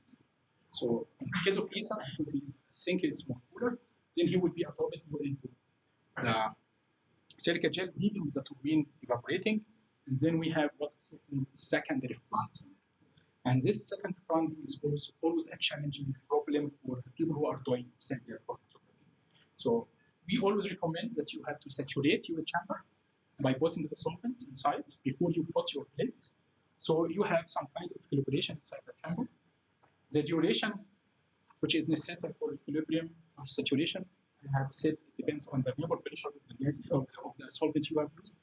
But we normally use 20 minutes, which is such enough. And later on, you can put your plate inside.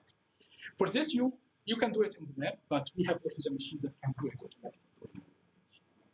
And this is the effect of saturation and unsaturation, evaporation, and so on. As you see, the position, the location of the bands has changed as we are changing this kind of parameters. So the first one is unsaturated. You see that the band diluted very fast to a higher position. And the more saturated and preconditioning get the bands. It's better for us to have a bands in the lower RF just to have a complete picture, because if we still have some compounds here, we will not able to see it then. But if you decrease the RF for your compound, the RF is a retention factor. This is how to describe the position of the bands. The lower RF is better that you have a full chromatogram for your image. This is some abbreviations that we always see when we buy TBC plate or high performance failure chromatographic plate. We always see it into in the package. And also when you search, you need to order some plates. You will also get to that. Once you end, you keep asking with some options. Okay, you need fluorescent, you need 254 fluorescent plate, you need RE plate, you need normal silica plate, you need it wettable or acid resistance or whatever you want. This is the main abbreviations that we always use for describing the HPT. Once you develop your plate, then you have to analyze it, evaluate your results. And for this, we always use some terms in order to describe the position of your compound in the plate.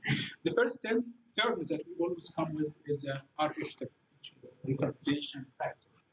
And simply, the retardation factor is a ratio between the distance that have been migrated by your compound of interest to the distance of the solvent. And it's always less than 1. There is a compound, no way to not migrate over the front line of the mobile phase. So this is the equation that describes the retardation factor. And this is how we describe our bands. This is what the pharmacopoeian organization will describe the position of the compound in the plate. They say, okay, we have 2 bands at this position, at this RF position, 0.3, 0.4, 0.5. And also we describe our plate, we say always, okay, in the middle half of the plate, we say this means that we have middle half is before 0.5, RF 4.5. Or in the upper half of the plate, the upper half of the plate, then we are over 0.5. Or lower third, upper third, the middle third. This can be dependent on RF value that you got. You can figure it out by yourself by using a ruler and so on. This is very manual, this is the standard method. But by using the software, we can do it for you and give you the final RF compound. So there's no way to have a human error, and then you can transfer your method easily to others, or describe your method easily to other people. So if the Kenyan people will keep working on the instruments and they develop one method for one of the plants, they can share it with the students as well. They tell them, okay, with this chromatogram, you will find 2, 3 bands at that RF position. Okay? The resolution also is an important term that we always use in HBT or planar chromatography. The resolution usually describes the separation of two compounds in a picture. And the higher the resolution, the better is the separation. And this is what we're always looking for. So it's better to have widely separated compounds from each other so you can describe them easily. Otherwise, it will be false results. So this is two compounds, for example, that's being resolved from each other. And by the equations for resolution, so this is the same term like is used in GC or HPLC. This is also the same thing. How could you define the resolution HPLC? So it depends always on the retention time. Now, depend on the RF factor, retardation factor, and also the width of the at the peak base. And through this equation, you could easily get also the resolution. So you have the retention time of the two compounds. You can also measure the width of the base of each peak, and from this information, adjust to let it in, and you get a final resolution. The software, which is VisionCat, can do this also for you and give you all information without keeping saying from this attention from calculating. No, you get all the results right here. And you get also all information. What you have to do is just to put it into the equation. And finally, you will have the final resolution. For example, in our case here, we have a resolution of 1.64, which is very good because we say that sufficient resolution happens when you have a resolution value of 1.25. 1 is also could be acceptable, but less than this, that means that the two compounds are overlapping together by some time.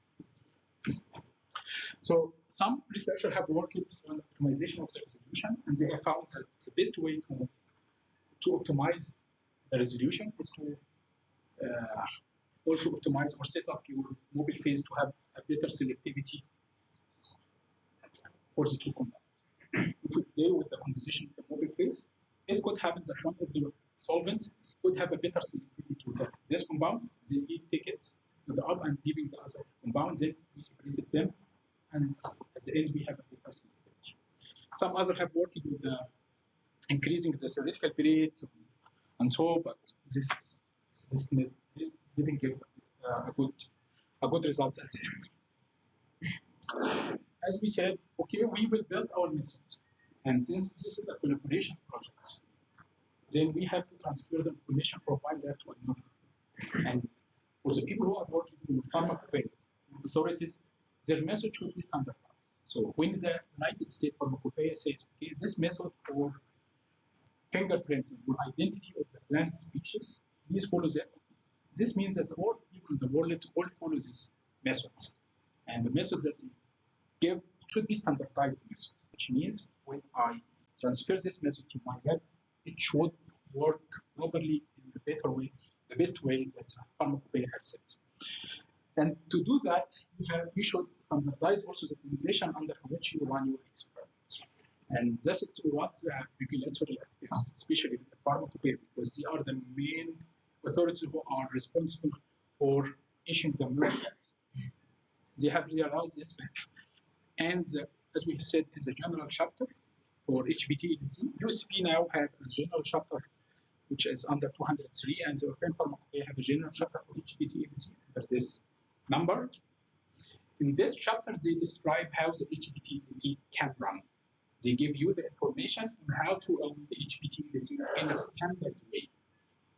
And when they say the monograph, please do the identity through this HBT-EDC method. They are assuming that you have followed the standards they have mentioned at the beginning at the general chapter of HBT-EDC. Under this general chapter, they have described everything. They give you all information for the chromatographic system, what is the width of the HBT-EDC field, what is the mobile phase, or how could you saturate your saturation chamber, how big is your saturation chamber, deconditioning and other terms. They don't mention any instruments, but they just give you the conditions, and you have to find the proper way or the proper instruments that can help you to do these parameters. Some other non-official organizations have also put their SOP for running the HPTLC by HPTLC Association. By the way, this program is done in collaboration with HPTLC Association. That's why I put the logo at the beginning. In the HPTLC Association, you can find hundreds of methods for identification of plants. They also described the general condition for running HPTLC methods. So the standard methods, however you take it from everywhere, or you develop it by yourself, because I know that there is many plants here in Kenya, could be also rare plants or endemic plants, which means you guys have to build your method by yourself. And while building your method or creating your method, you have to document everything in a standard way. What the information I have to include in my method, and when I give it to other colleagues somewhere, they can easily apply it and give the same results. This is what we are looking for. Don't do anything without documenting it or writing what you have done in your experiment. The SOP usually describe what kind of plate you have used and which batch, which company, which manufacturer, which vendor you got your plate, sample application as band, for example, and how long is the band, and what is the distance, separation distance between bands. You have to describe. Don't say this is a small things that I will not mention. No, this affects your final results. Chamber geometry, how big is, what is the size of our chamber? We need to do the development. Humidity control, we said that the silica has higher affinity to the water, and it can absorb and then deactivate the selenol group, as we mentioned, and this will also influence your separation at the end. Did you derivatize your plate? Okay, what kind of derivatizing reagent you have used, and what is the heating you have used? 100 degree, 120, 200 degree, and for how long it is. And what kind of documentation system you have used? Depends on electronic image. So you have recorded your image for the plate, and you say these bands are here, or you have some kinds of scanning, and then eventually you have some chromatogram or profile.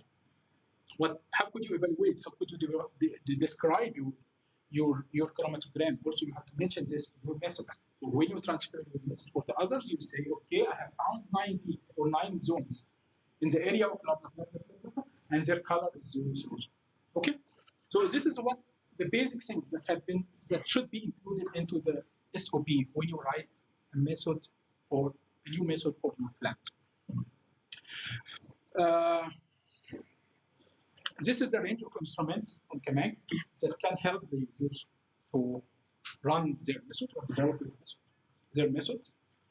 We have, for each step, we have developed a modern technique, and this is the best way to do your method. Here, we didn't get all of these instruments. We have just a partial system, which includes some of them and some not. So, but this is the optimum ones to obtain a result that can be, we can consider it as a standard method. Let's start with the HPT step. Take it step by step from the beginning. So we have a clean plate. So, and then we describe what is our plate is. So the plate, this is a standard method that HPT Association always said, and I think this is what the pharmacopoeia also said. You have a plate with a width of 20 centimeter by 10 centimeter length. And also we have to mention where the application has happened. You applied your bands from down. Okay. This is the x-axis, from x-axis or from y-axis, how many millimeters?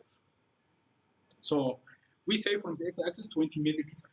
So now we define from the left side, we apply the first band, 20 millimeter from the edge, and also from the lower edge, we have to apply the bands by 8 millimeters. This will affect the results that are able to come out. So if you use different values, please mention it in your method document. But these are the standard. What I'm telling you now are the standard parameters for running HPTs. These are the standard parameters that have been mentioned in the HPT Association. They have done many trials and many experiments and give us the final best parameter for running HPTs. So the first band has to be applied from the left, 20 millimeter, and from the lower edge, 8 millimeter. And developing distance, because this also affects your bands, your chronogram at the end. For how long should I keep my developing system or mobile phase running to the top? Should I keep it to the end, to 6 centimeter, 8 centimeter, 10 centimeter? They have done also many experiments on that. They found that 70 millimeter to 7 centimeter should be an appropriate distance for migration. The second part, once we now standardize our plate, we have to apply our sample, and this comes to the topic of sample application. And for this, we have ETS4, which is automatic TLC sampler. This is an automatic application of the sample. It has many advantages over the manual application or semi-automatic application, because you are not in need to clean your syringe with the applications. You are still able to apply different samples in one plate without getting the syringe out and filling it up, cleaning it, and getting into the problem of having cross contamination from one sample to another. For the application, we have to define also how we applied our sample. It is an contact. So if you remember, previously when we did the TLC, we used this capillary, this small capillary made of glass, and then we take our sample and then we touch it with the cell. This is contact. But in somehow this is not the proper way. We realize that because this can lead to scratching the silicone, and then the result, the final results is not the standard. I do it in a different way than you. So this is a contact and left, and this is a spray on. We found that the spray on is the best way for applying your samples. And it comes now, okay, so you apply it as spot or as band. We found that applying your sample as band give you better results, gives a better resolution. So now we say, okay, apply your sample by means of spraying on as band. We defined our application step. Okay, so don't say apply your sample like that. No, you have to define how you apply your sample in your methods. So this is the optimal application. The length of the band. Okay, now we apply our sample as band. So how long is this band? 2 millimeter, 4 millimeter, 6, 8. What is the proper 10 millimeter? This also different. We have applied samples, and eventually we found that 8 millimeter band is also an optimal parameter. And this is what you will see in the HPLC association or also in the pharmacopoeia. They will say your band has to be like 8 millimeters as band. So anybody at the beginning, anyone at the beginning, will see this, such a thing as small things, but it's not. It's really plays a role in your final results. So now for application step, we said, okay, apply it as a spray on band is 8 millimeter length. In CAMAC, we have two instruments that can help to do this application. The first one in the left is the Dinomat 5, and this is semi-automatic because you have to take your syringe out, fill it with your sample, put it back again, and then apply your sample. And from sample to sample, to avoid any cross-contamination, you have to make sure that you clean your syringe properly with the same solvent you have used for extraction. And this is also different from one to one. So for standard methods, we always recommend that we use this automatic chamber. Here in Nairobi, we got this instrument on the left, but this gives us the basic steps how to develop our instrument. The automatic TLC or ETS4 have already a washing station here, which you can define in the parameter of the application how many washing cycles the instrument has to do and what kind of solvent he has to use. So now you are not in need to take your syringe out. So to avoid any misuse of the syringe and getting it damaged from time to time, if somebody is not skilled or well trained on how to replace the syringe, put it back in position, he will damage the syringe, and this costs a lot. One syringe costs about 300 euros. So we always recommend that we use ETS4 because you don't touch anything. Everything you deal with the patient gets software, and you will apply like 66 samples at a time.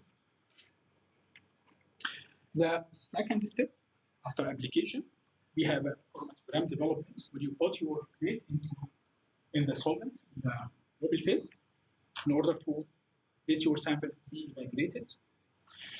So what is the developing distance we say? Here we have tried and how long? This is a trial that the colleague have done, and the researcher also, and they have tested many migration distances, 70 millimeters, 7 centimeters as a migration distance could be appropriate for running HPT ADC, especially for plant material. I'm talking about plants because once you could be able to develop a method for HPT ADC on plants, it will be easier to develop it in other because it has a complex matrix. It could happen that you have a very, very concentrated sample with different compound parts. For pharmaceutical product, for example, you have only one or two compounds, pure compounds, with such some excipients, which is not the case in plants. So also when they did some kind of scanning of the code, they found that better resolution has been obtained when we use 70 millimeter as migration distance or development distance. So we have not to forget this whole process that we talked about in the gas phase, that you have to saturate your sample, pre-saturate or pre-condition your plate. It could happen in evaporation, unless you use saturation. Evaporation could happen, and eventually you will have secondary fermentation. So you should be aware of all of these steps. And you have to also mention it in your documents, method document. Okay, I did saturation with that under this condition for this time, 20 minutes, 30 minutes. I did preconditioning. I didn't do preconditioning or saturation. I just put the plate. These you have to mention all of this information in you because as we see in the chromatography, it influences the position of your plants. And when you transfer the methods, I will follow what you have said. The chamber type, and because we said silica by nature, so it's water, and we have a relative humidity, and this differs from place to place. Here in Kenya, you see different from Europe, from different other places, and this actually also will influence separation of your compounds. If we look here, these are some examples where we have tested different relative humidity.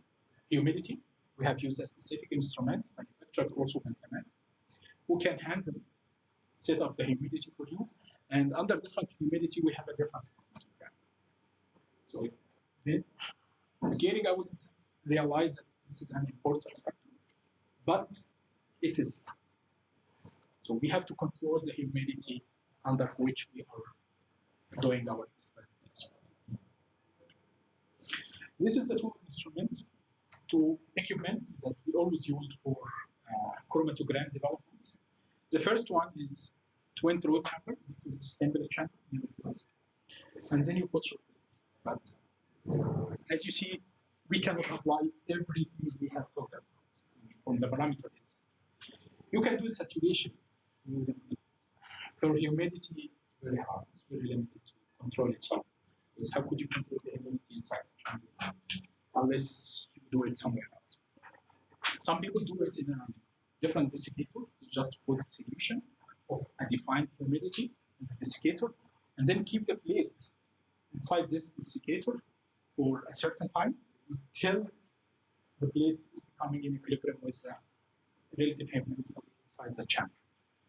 The second one, which is a modern development chamber, it's called automatic development chamber or ADC. From the name, it's automatic. You just put your plate. From the software, you can mention what kind of parameter you want. You need saturation for how long, 20 minutes, 30 minutes. This all information you can enter into the software, and he will do it for you.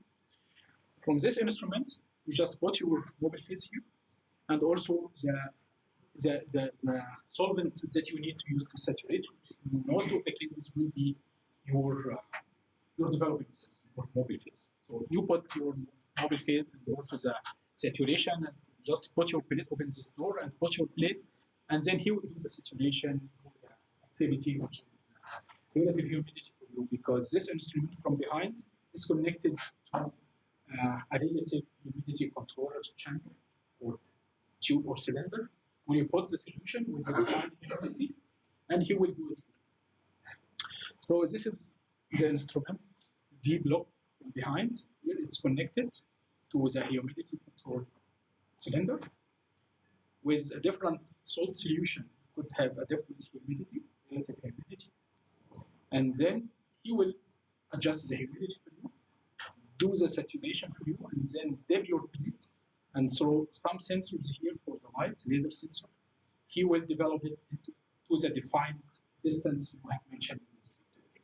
So what you have to do is just put your plate, play some clicks with the software, and then start. He will do it for you, and then make sure you have your plate under the standardized conditions that the format. This is very hard to do it with a twin through chamber. Unfortunately, for the moment, this instrument is also not here. We will work with a twin through chamber. So the results that you will get need to be further optimized. Maybe the people in USA will contact with you when they run the experiment one more time, the modern techniques. They provide more results, and then you do some kind of comparison. So this is a chamber. I'm just showing you how when we control the relative humidity, we will have a reproducible results. The first two chromatogram run under the same relative humidity, which is 33%, but those at the bottom used a different humidity for the same plant extracts, and it's clear, obviously now they have a different fingerprint, which means that the relative humidity also plays a role. Because the silica, like water, the more water absorbs, the film water will be formed, and this will change the aspiration factor. So this is the standard method that we said.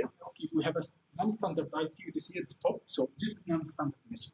They didn't define, okay, we apply this as a spot, stay on contact for how long or so. So the chromatogram is not meaningful for us. But when you standardize your method at the bottom, now you have a meaningful chromatogram, out of which you could have a valuable information. You put it into your results, and it would be easy to publish. The good thing is that the techniques that you guys have here in USA, it's a very modern technique for applying HPT knowledge, which means it's easy for you to publish from the information you got. Because not all people, even the people who have published something before in TLC, they will not be able to publish the pictures or the images, because images is not good. Now you can describe your method with a strong computation system, with a modern technique to run your method. So, using a standardized HPT LC versus a standardized TLC is also carrying more advantages for HPT LC. Now you have an application volume of 2 microliter. In TLC, we use 10 microliter application volume. So you save your material. The migration distance is around 76 to 70. Here we have up to migration, but within the same chromatogram or the same information. The developing time for HPT is much shorter, like 24 minutes. It's just an example. I don't know what the blends, what these blends are. Just an example comparison between the TLC and HPT. So HPT always save your time, save your money, so your effort, and also your material as well. So the next step is a derivatization step. We have also to set up a method for derivatization. What is the optimum procedure we have to do, and what kind of information we have to write down in the document in our method document in order for the people to do the same. This is a derivatization technique. So why we use derivatization, as we have said, detecting the non-absorbing substances. Some compounds like sugar, as we have, they don't have UV activity, and also it cannot be seen visually by our eyes. So in that case, you have to spray it with some derivatization agent to get them to impart. So for them, they get a color that can be seen, and then you recognize their position. Also, increase detectability. Some compounds can be seen better when you derivatize it with a special agent. You need to see all compounds in the chromatograph. So when we see these compounds that can be seen by under UV, but after derivatization, we could probably can see 2 or 3 or 4 other more compounds in the chromatograph. Some reagents are selective for certain substances. So when we looking for example amino acid, you can spray or treat with NADH. which is specific for detection of amino acids. When you have some limit in your plate, or your combined in your mixture, then you can spray it with others here. So you can use also specific reagents. It can also be used for inducing the fluorescence, as we will see. We have two kinds or two categories of privatization reagents. The first one is the universal reagent. It can be used just as a preliminary work because you don't know what's in your extract, and you need just a general reagent. In that case, there's some example that have been mentioned also in many textbooks, easy to get it from the internet, and also I can give it to you. The SOP for preparation of some reagents and how could you use them. Or we can use also group-specific reagents. As I have said, many compounds have specific reagents. Like in case of amino acid, you can use nilhydrin. In case of copper sulfate, you can use it for detecting the lipid. Then silation can be used for primary and secondary amines. So it depends. Some people use dragon dog for colloids or nitrogenous compounds. So later on, when you use a general reagent and then you use a specific reagent, you know what is in your extract. And you know exactly what you are looking for and what kind of reagents you have to use to detect your compound or increase the visualization of your compounds in the picture. So, as I told you, the general reagent, I can give you a document which have most of the publicly used general reagents and also specific reagents. How could you prepare them? And also how could you use them? So during the training, I can share it with you.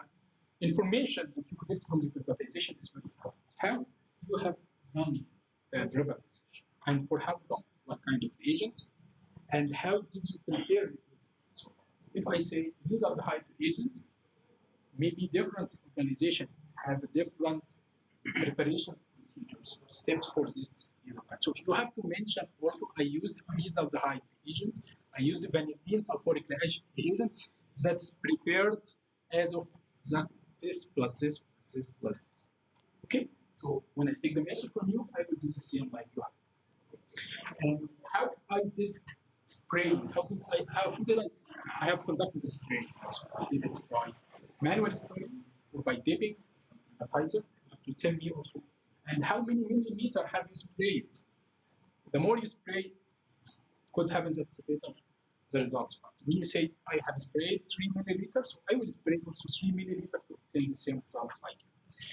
Do you need a heating and for the plate? Because many of the reagents require heating to get the derivatizing reagent being interact with the molecules in your compound or your compound, and then eventually you will have your color. Okay, you did the heating. You did the heating before spraying or after spraying. And at which temperature you did the heating, and for how long. You also did this heating. So please mention every step. We have to practice this together when we are working. And if you are planning to have a presentation or you are planning to present some kind of reports or give reports, then you have these to write all of this step so your mentor will know actually, your supervisor will know actually what you have to do. And if he has another idea, because some researchers can be even with the heating. I have found in many experiments that I have run that increasing the heating from 3 minutes to 60 minutes, I got many bands. So this is also some inspections that you can do. I have mixed the two reagents together and I did they're completely different color for the pens. So this is kind of investigation and research. You guys will stay with each other like for 1 year. You can exchange this information and other suggestions to improve your fingerprint. What you will do is just the basic during this course, but it's supposed that you improve, that you get more results from your project. See, this is a effect of different heating environment and different temperature on the final image of the chromatogram. It differs. So in order to obtain a similar chromatogram like you, I have to follow the same things that you have done actually during the derivatization. For derivatization, also in Camac, we have several instruments that make it easier for the user, for the operator, to do the derivatization under standardized conditions. We have manual spraying, and I think many of us has also used some kind of spraying manual, but this is not controlled. You cannot control how many you have sprayed. You cannot also control the homogeneity of spraying. You can spray in this side more than this side, and then have a different chromatograph. So this is just for pre-live work. We have also a dipping technique, and this is what we have now in Nairobi. When you dip your plate, this can assure that you have a homogeneous distribution of the advertising reagent onto the plate. But we have some problem here is that we use a lot of reagents because in this chamber you have to put around 200 milliliters. Some people still using it. They keep it in the fridge, just cover it and they put it in the fridge and they use it many times. But it can happen that your reagent is very sensitive and you have to use it fresh. And from time to time, when you dip your plate, also some this compound can get out of the plate into the privatization reagent, and then when you use it one more time, probably you have also different results. You have to consider all of this information before you decide which kind of privatization you will do. In Kamak, we have also a modern technique for privatization.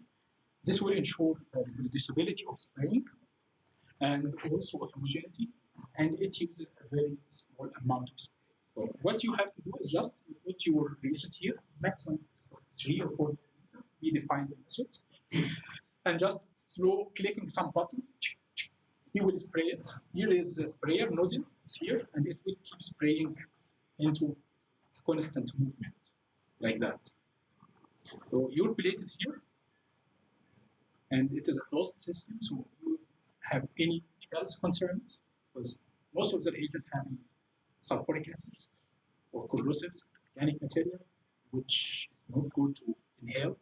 So this is a closed system. Behind we have a cleaning or washing station right here. Once it's finished, the 3 milliliter is finished, he will give it 2 minutes to settle down of your plate. And what is already left in the chamber, vapors right here, it will be sucked out into the washing station. When it's finished, you hear just like sound. You open your chamber and put your plate emotionally sprayed with the reagent, very small amount, no cross contamination from sample to sample, then rapidly. This is the most important technique for derivatizing the PMC. Almost this is the last step, which is the detection. So now we take it from scratch, starting from application and development, derivatization. Now we need to detect we need a detection system in order to document the image or take the image of the plate. And for this, we have two instruments, which is visualizer, and the other one is the scanner. Here's the picture of the visualizer. Visualizer is a name, it takes images. You just put your plate, you find a plate with the visualizer, and you record the images of your plate.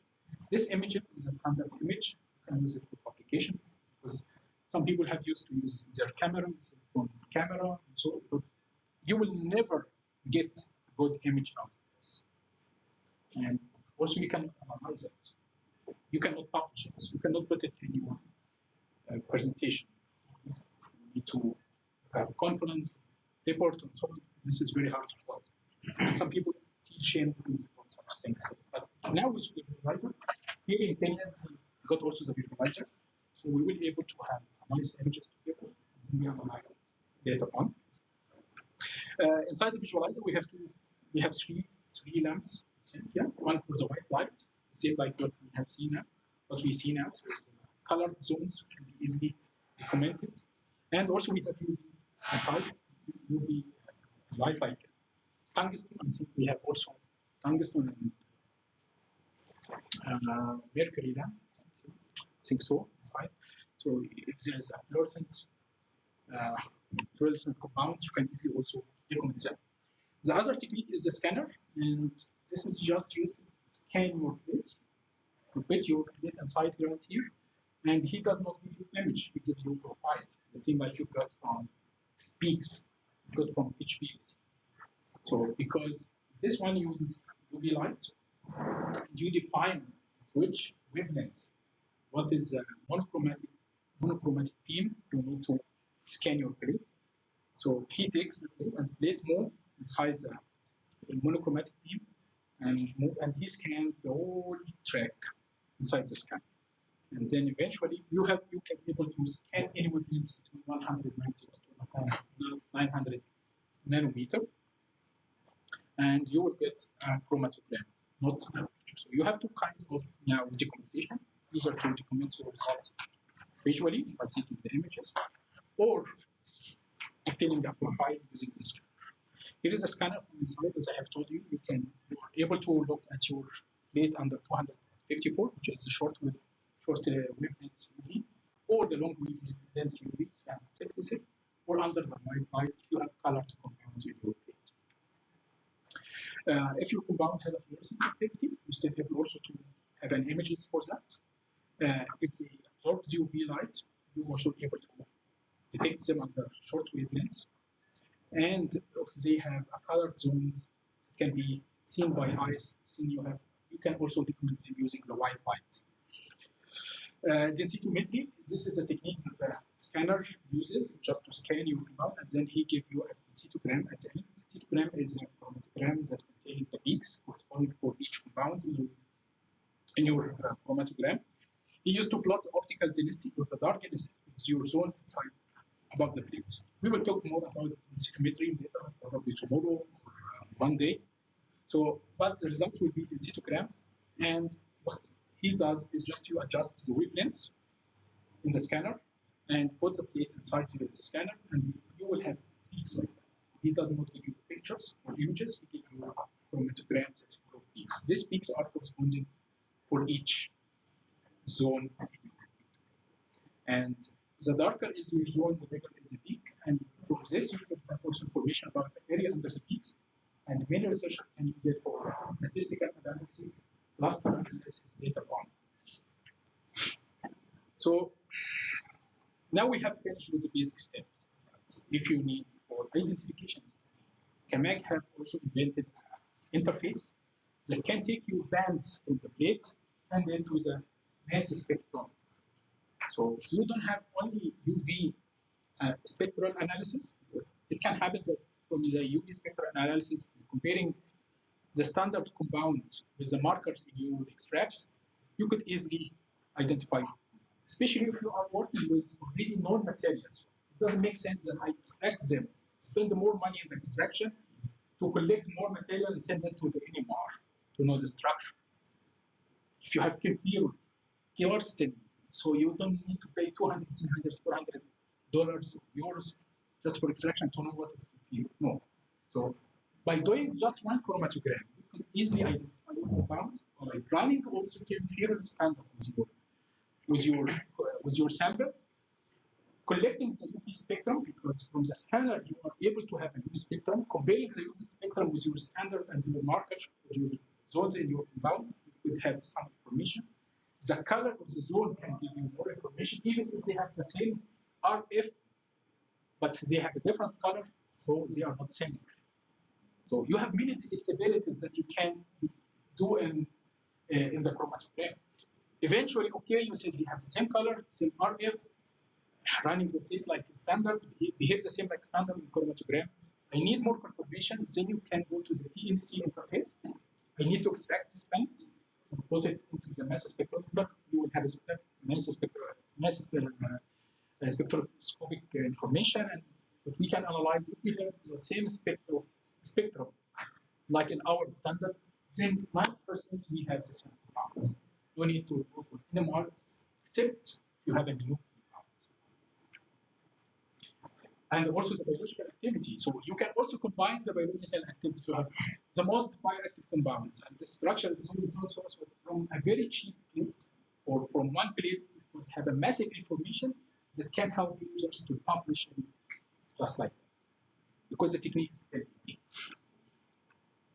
So previously, when we needed to know the mass spectrum, the mass or the molecular weight of the compound, we used to scratch the sample with some spatula, and then we extract this silica powder, which has a compound with appropriate solvent, and then we do some kind of filtration. This is tedious and not reproducible. And we only apply 2 microliter in the plane. How much you imagine that you will get from this extraction process? Micrograms, which is probably not sufficient even for spectroscopic analysis. So now by using the HPLC interface, base interface. The technique using any pump, so you can connect it to the pump from HVAC or an external pump. And here comes the evolution head. You define where is the position by the laser light, and he will take your band and send it. There is some filter in the instrument that can filter the silica gel particles and leave only the solution we have compound and send it or deliver it to the mass spectrometer. And then at the end you will have more mass spec. Okay, so 15 bands, you can play with many things. This band for only one plant. So if you have a batch of 25 plates, oh my God, you can have massive information for many plants. You can even compare different plants bioactivity, behavior, or fingerprint with this only one. So this is the shape of the chromatogram after running the mass spectrometric analysis. So here the illusion, we have two kinds of illusion heads. One is rounded and one is oval. So and the plate looks like that. That's it. So you don't need the plate anymore. You just did everything. You take the pictures. Okay, so do the mass analysis. Then it's done. My plate is gone, but I collected so many information. So at the end, this is just the conclusion. What is on the standard condition for running HPT plate to have a standard method. We have a 20 by 10 HPT plate. This is a standard method that the Pharmacopeia and Association have mentioned. The application, this 20 centimeter plate width is capable for sufficient for running 15 tracks, which means 15 sample, 8 millimeter dense spray on, and also 8 millimeter from the lower edge and 20 millimeter from the left edge. This is the first position with the first band. You have to condition your plate with a relative humidity of 33. This is the general ones. Development to 7 centimeter, as we said, and you can also do saturation for 20 minutes with your mobile phase. Yeah, that's the most common basic information you have to put into your method. And if you do this, then you are following the United States Pharmacopeia. You are following the European. And in your publication or your report, you have to mention this and say, I did it according to the general chapter of HPTs. This gives you more power when you say, okay, I followed a recognized authority or regulated institution.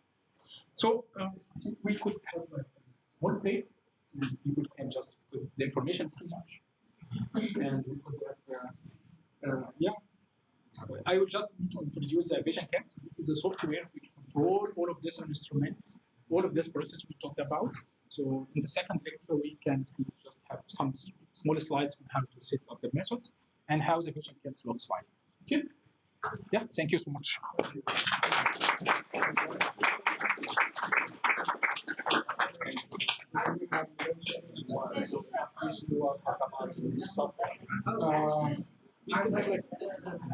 The installation. It's pretty soon, right? Yeah, let's see. That's why I was confirming that. So I'm not sure how long it will take. I can, if you want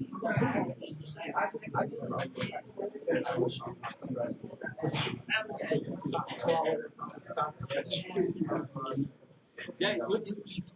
I have a question. Yeah. Okay, so I just wanted to clarify like the difference between planar chromatography and then partition. So in planar you have the stationary, the solid, and mobile.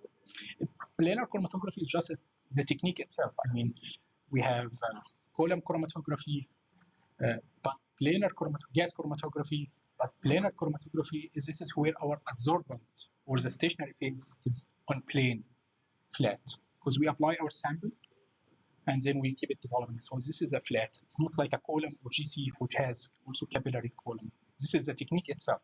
But partitioning is how the separation happens on this plate. We have two types, adsorption and partition chromatography. Okay, so in absorption, the stationary phase is solid, and the mobile is liquid, yeah. Okay. Yeah, this is might give some confusion because also in the partition we use the same silica, but in our mobile phase it can happen that we have water inside the box, and this water makes a new layer over this silica. And in that case, we have a partition between two liquids, immiscible liquids. The researcher also and the scientist has considered the chemically bonded silica. Like we have said, we have a normal silica that's chemically bonded to other side chain to change the characteristic of separation. They consider this also as a partition because it does not involve interaction, it's just a partition between the two phases. We have a third phase in between this. So this is a partition. You're welcome. Yeah. Yes. Yeah, thank you for your very nice and wonderful presentation. I think I enjoyed it. I have two concerns, two questions. One, in the solution, for example, of overlapping, in the traditional PLC, we resolve that by using two-dimensional.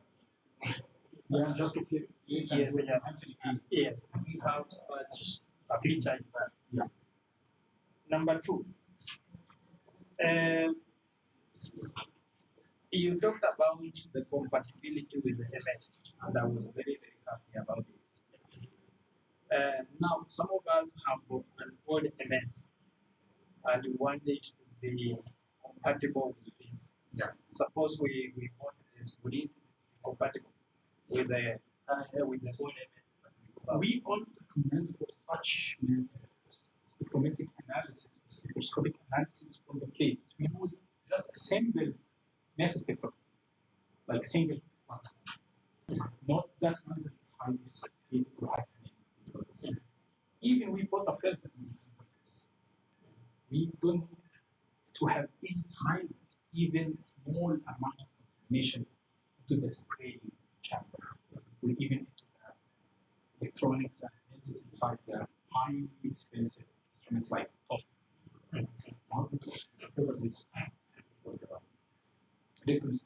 Yeah, such points.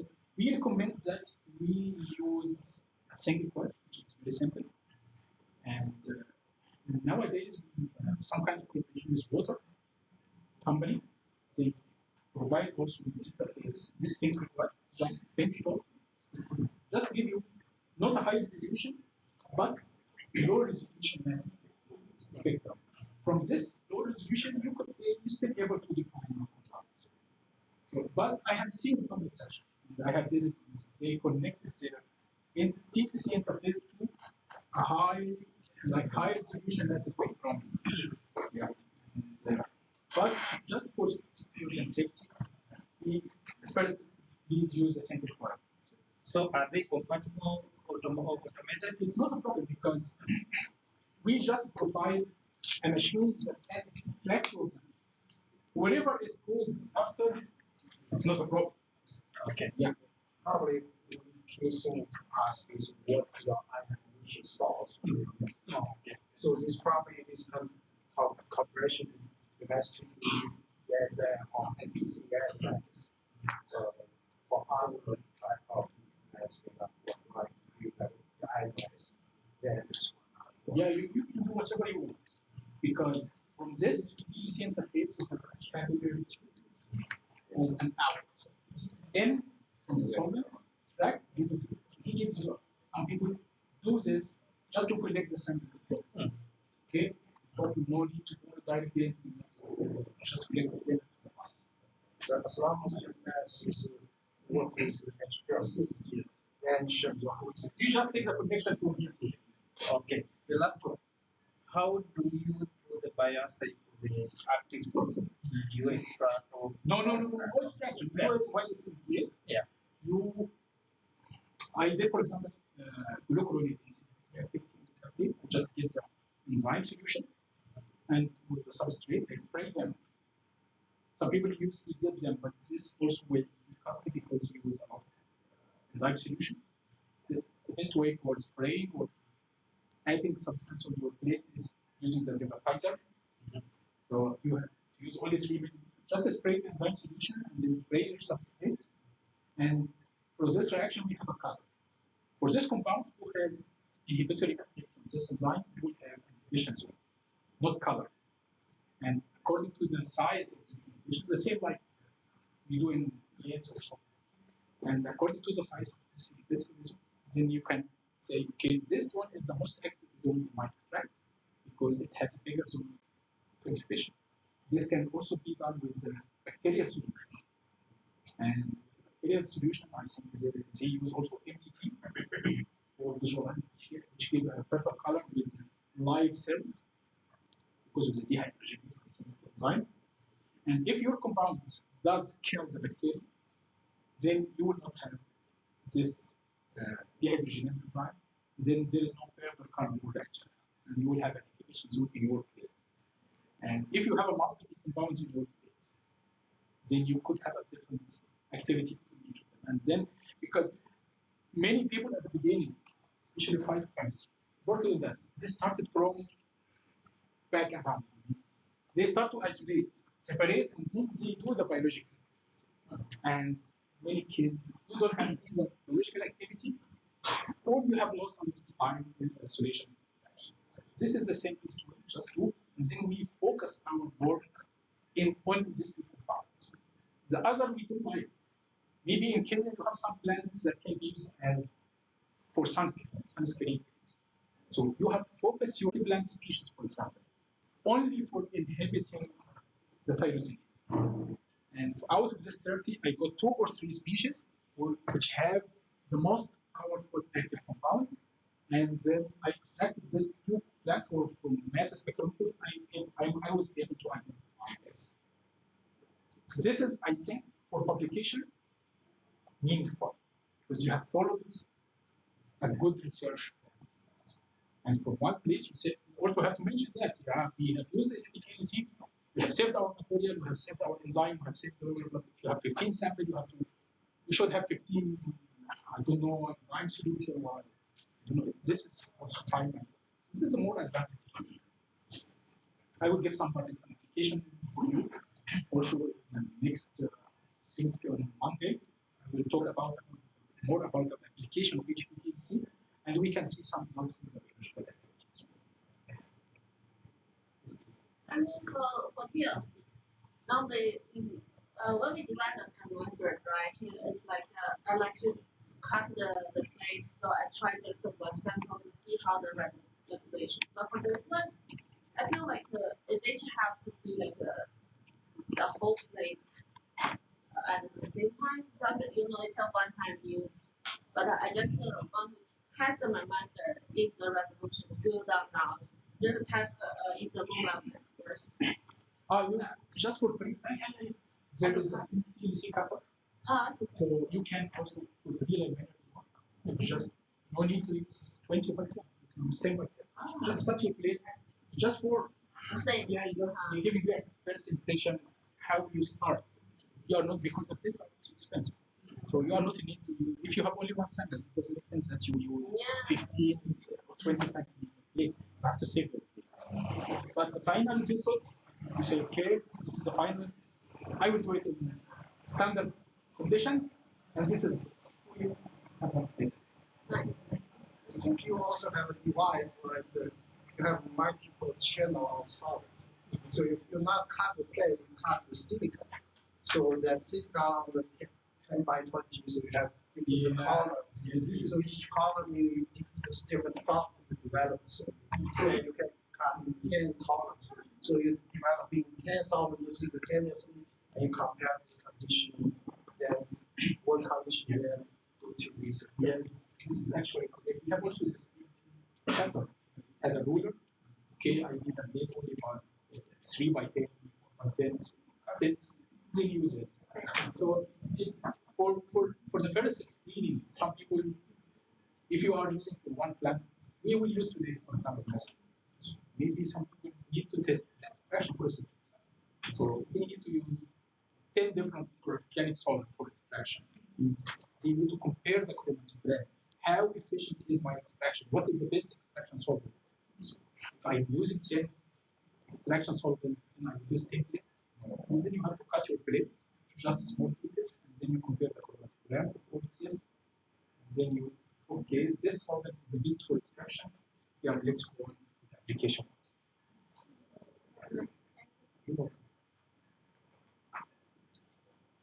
See, Dr. Bengia said we have to continue because there is, I think, lunchtime. So we will go so fast into the vision cat. Sorry? Thanks for the presentation.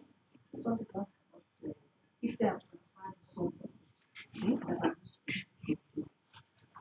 Yeah. We always use the beginning method. This is a general solvent. So can expect many classes of compounds plants.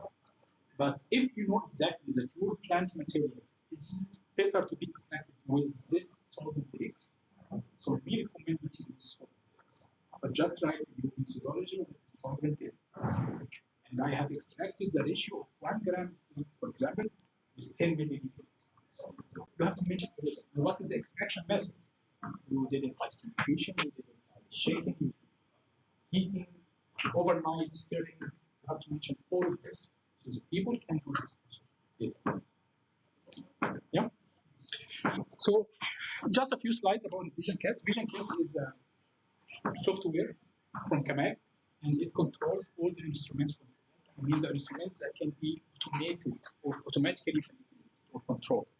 Some instruments that, like derivatizer, you have to do just manual hitting the buttons, and then you will get your result. But for the other things like EDC2, visualizer, also the auto sampler can be controlled from the vision kits. Linomat also is the one that here in Kenya can be also controlled by vision kits.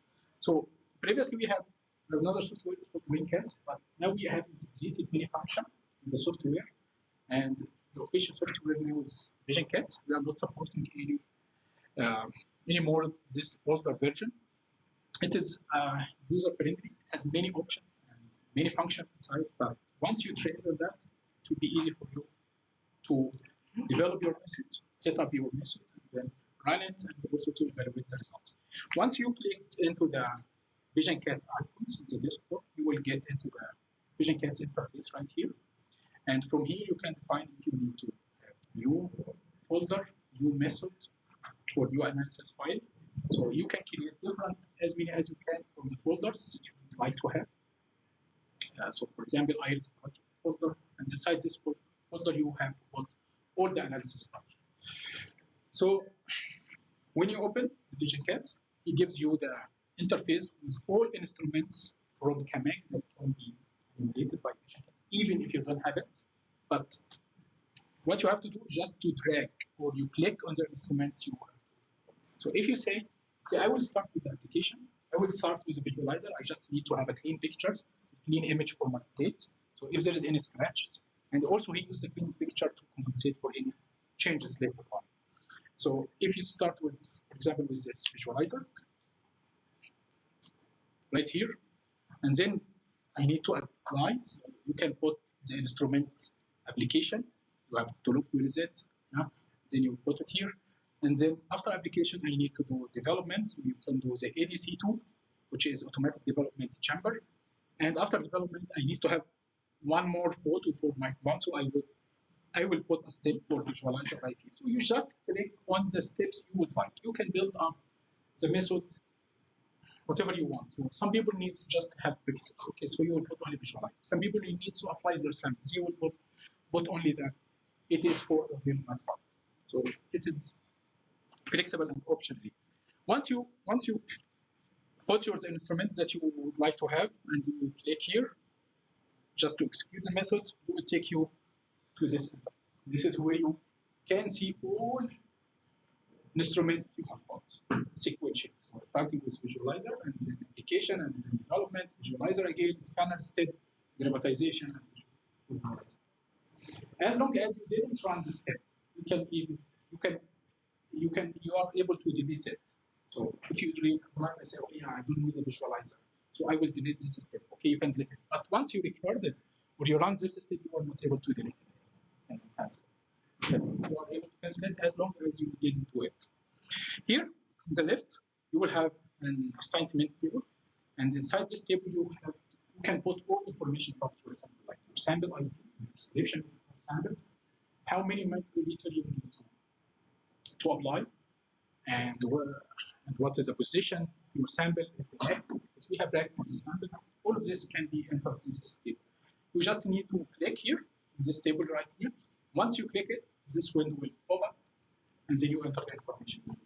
This is very important information because later on he will use the information you entered for application and also for quantitative analysis. If you are using one sample and you apply different volume, he knows that you applied like double volume, 3 volumes, or 4 times from this. The next step is to give the parameter for the application step here. So you tell him what is the solvent you are using. In our case, for example, we have solvent, methanol, because we have some default values for the filling speed and application and evaporation. Because while you are applying, this instrument is connected to nitrogen or air that cause evaporation of the organic solvent the same rate as it's applying. And from solvent to solvent, we have a different evaporation rate. Water evaporated less than methanol. And he adjusted the parameter in the instrument according to the condition you tell him. So if you are telling him with this methanol, he will apply the nitrogen supply. He will adjust the nitrogen supply, also apply the filling speed from the vial, and also the application speed. So this is very also crucial. You have to tell exactly what solvent you have used. From the drop list here, you'll find the drop list here. Just enter your method. He will automatically adapt the default values. Here you also can mention, okay, I know that my sample is very concentrated or heavily contaminates the syringe. Like the people who are working with food dyes. So I need more washing. You can also tell him, okay, I need 1 cycle washing, 2 cycle washing, 3 cycle washing, whatever you want. But the more you put, the longer the application will be, because he has to do the cycle of 2 or 3. You can tell him also, some people prefer not to throw the sample. Please bring the sample, the remaining sample. So he fills the syringe with the amount, or even higher a little bit, and the rest he will get it back into the vial. So you can see yourself again. So all of these options can be just by clicking and checking the button. The next step, for example, here's the EDC2. It is for development. Also inside development, we talked about saturation. Here's the saturation option. If you need saturation, you click on saturation, and he will tell you for how long you need the saturation, 20 minutes, 40 minutes, 10 minutes. Or if you don't need saturation at all, you just manage it. You need activity, which activity you need by 33% humidity control, 47%. You define all the parameter here, and once you click run, you will use the options that you have used.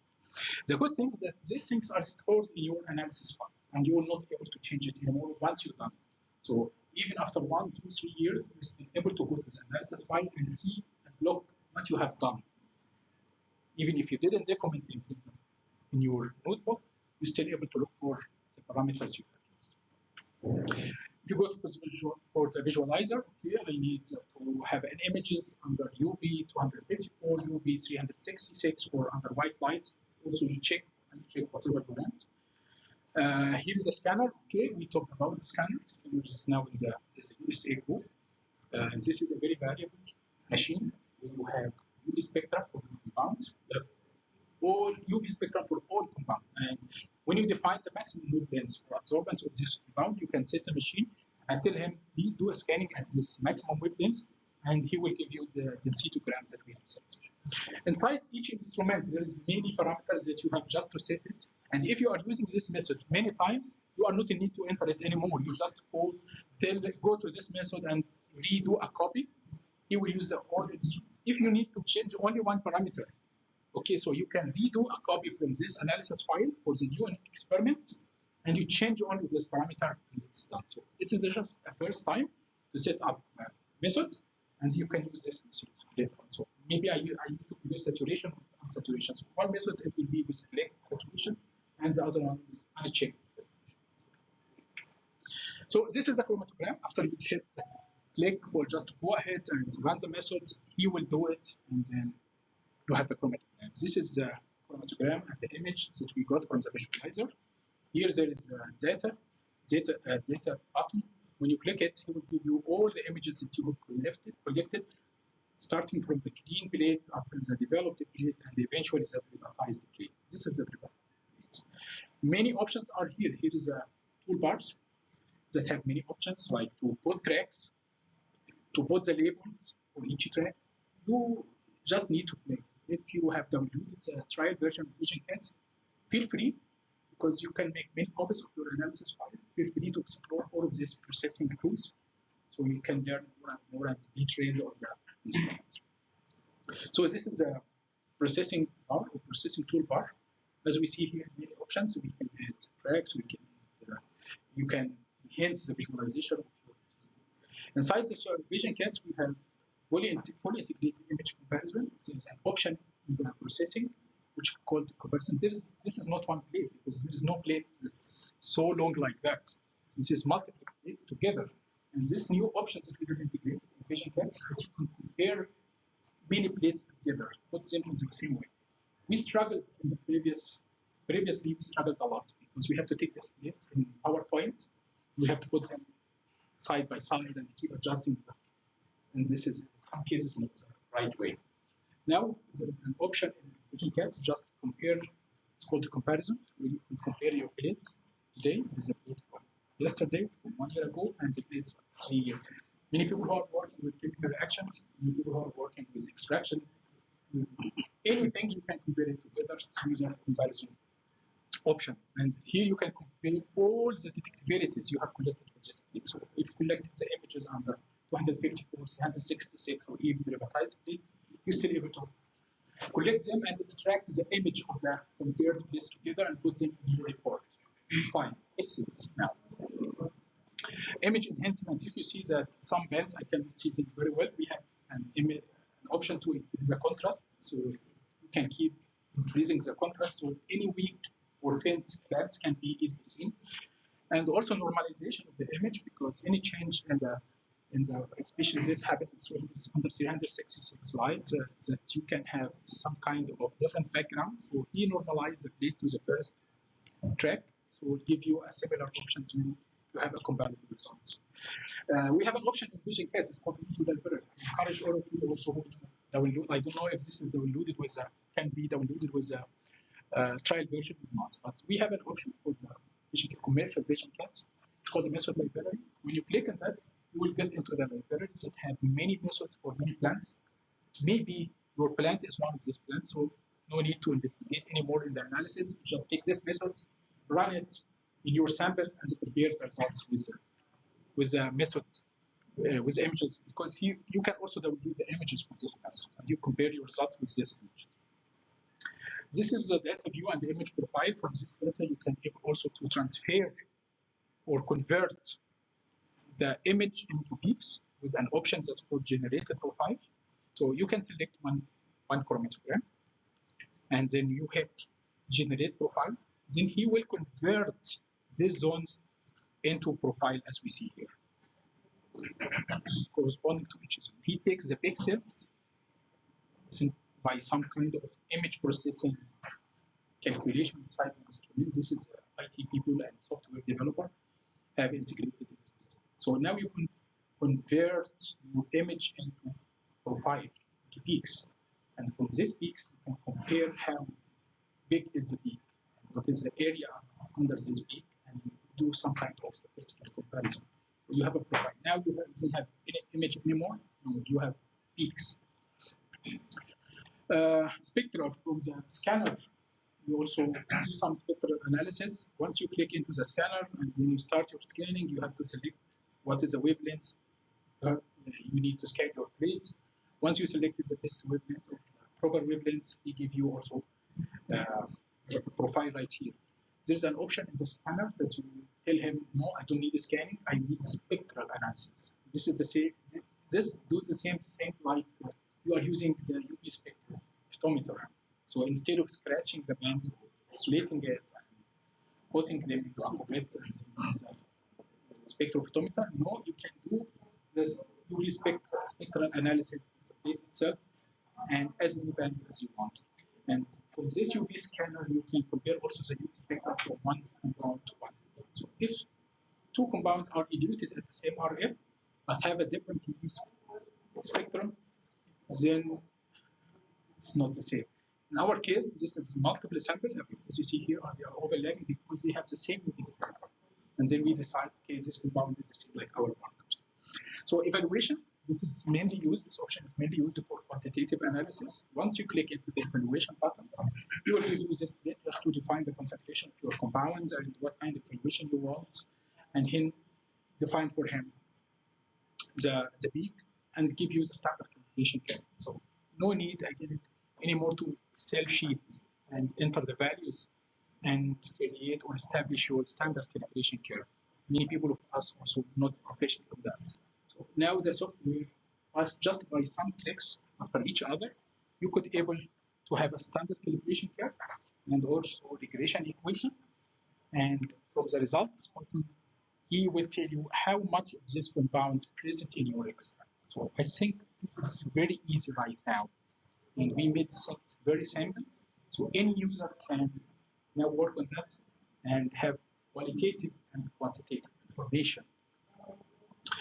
Uh, Also in the software, you have an option to test reproducibility. So if you are doing the same extraction, you are doing the same thing in 15 samples, for example, and you need to know if your sample is reproducible or not, so you just check the reproducibility button, and at the end you have to enter some values, and he will give you the coefficient of variation. The lower is the coefficient of variation, this means that your method is reproducible. So if you have the same extract that have been done 20 times, you do the analysis, and then you do the concentration analysis for that, and then reproducibility. And if it has a very comparable concentration, it means that the reproducibility for method is good. So this is all information that gets. There is also a very interesting option in the software, which is called the limit test. Limit test, so some products have a limited concentration of compounds. If we talk about e-cigarettes, for example, or cannabinoids, so the product in the market by regulation should not contain more than this or less than this.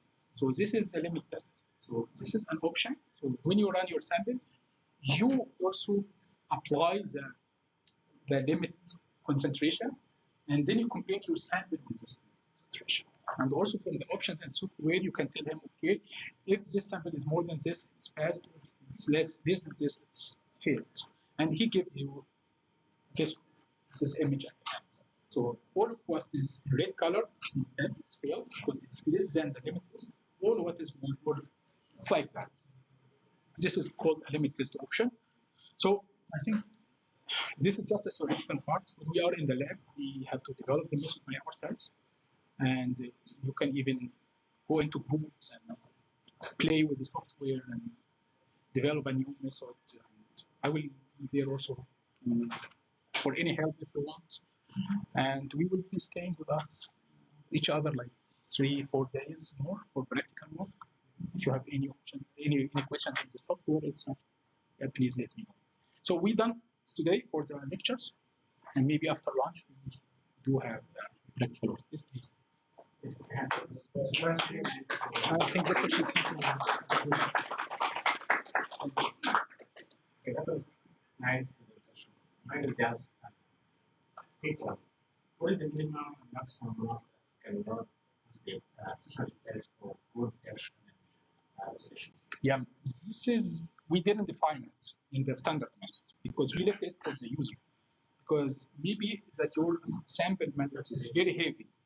And in that case, you have to do some dilution, for example, or you apply this. So if I tell you 10 microliter from my sample, I got a perfect chromatograph. But if you apply 10 microliter from your sample, you will have a completely very, you cannot separate them because it's heavily loaded into the cell. So you decide what you want.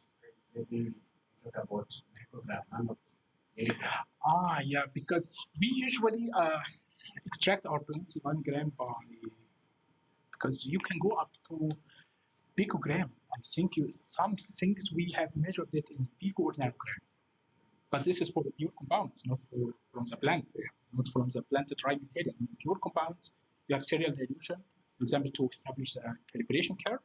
So in some compounds, especially the fluorescent compounds, because fluorescents give us a strong spectrum than strong profile. the limit of detection can be lowered up to nanometer. So it always differs from compound to compound and on the nature of the compound itself. But I cannot compare it, of course, with GC. I know GC uses very gram or very little amount. No, this is not so sensitive like such technique. Okay, thanks again for the nice presentation. Now, you have said that you can be able to visualize using scanner at a specific wavelength. Now, you have different spots, and you don't know which wavelengths are you going to use. So, how you capture all those spots? How do you select what is required for each one of them? Yes. Before we do the scanning, we have to do spectral analysis.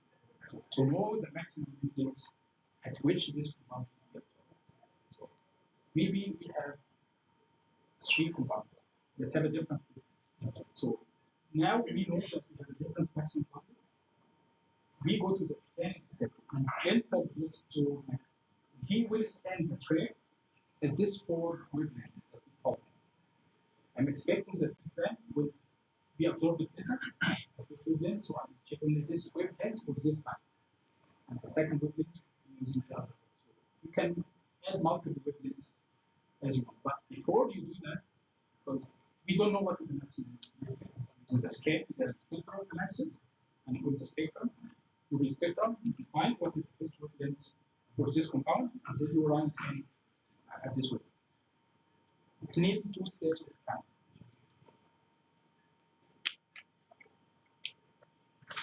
Okay, no more question? Okay, let's appreciate it. Again.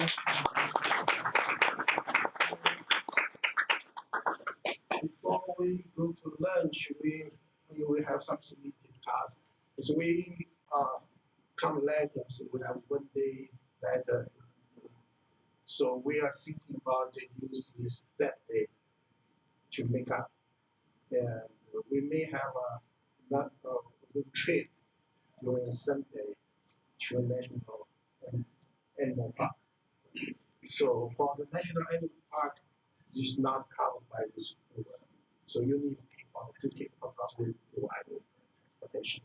So we need to pay. I cannot cover this ticket.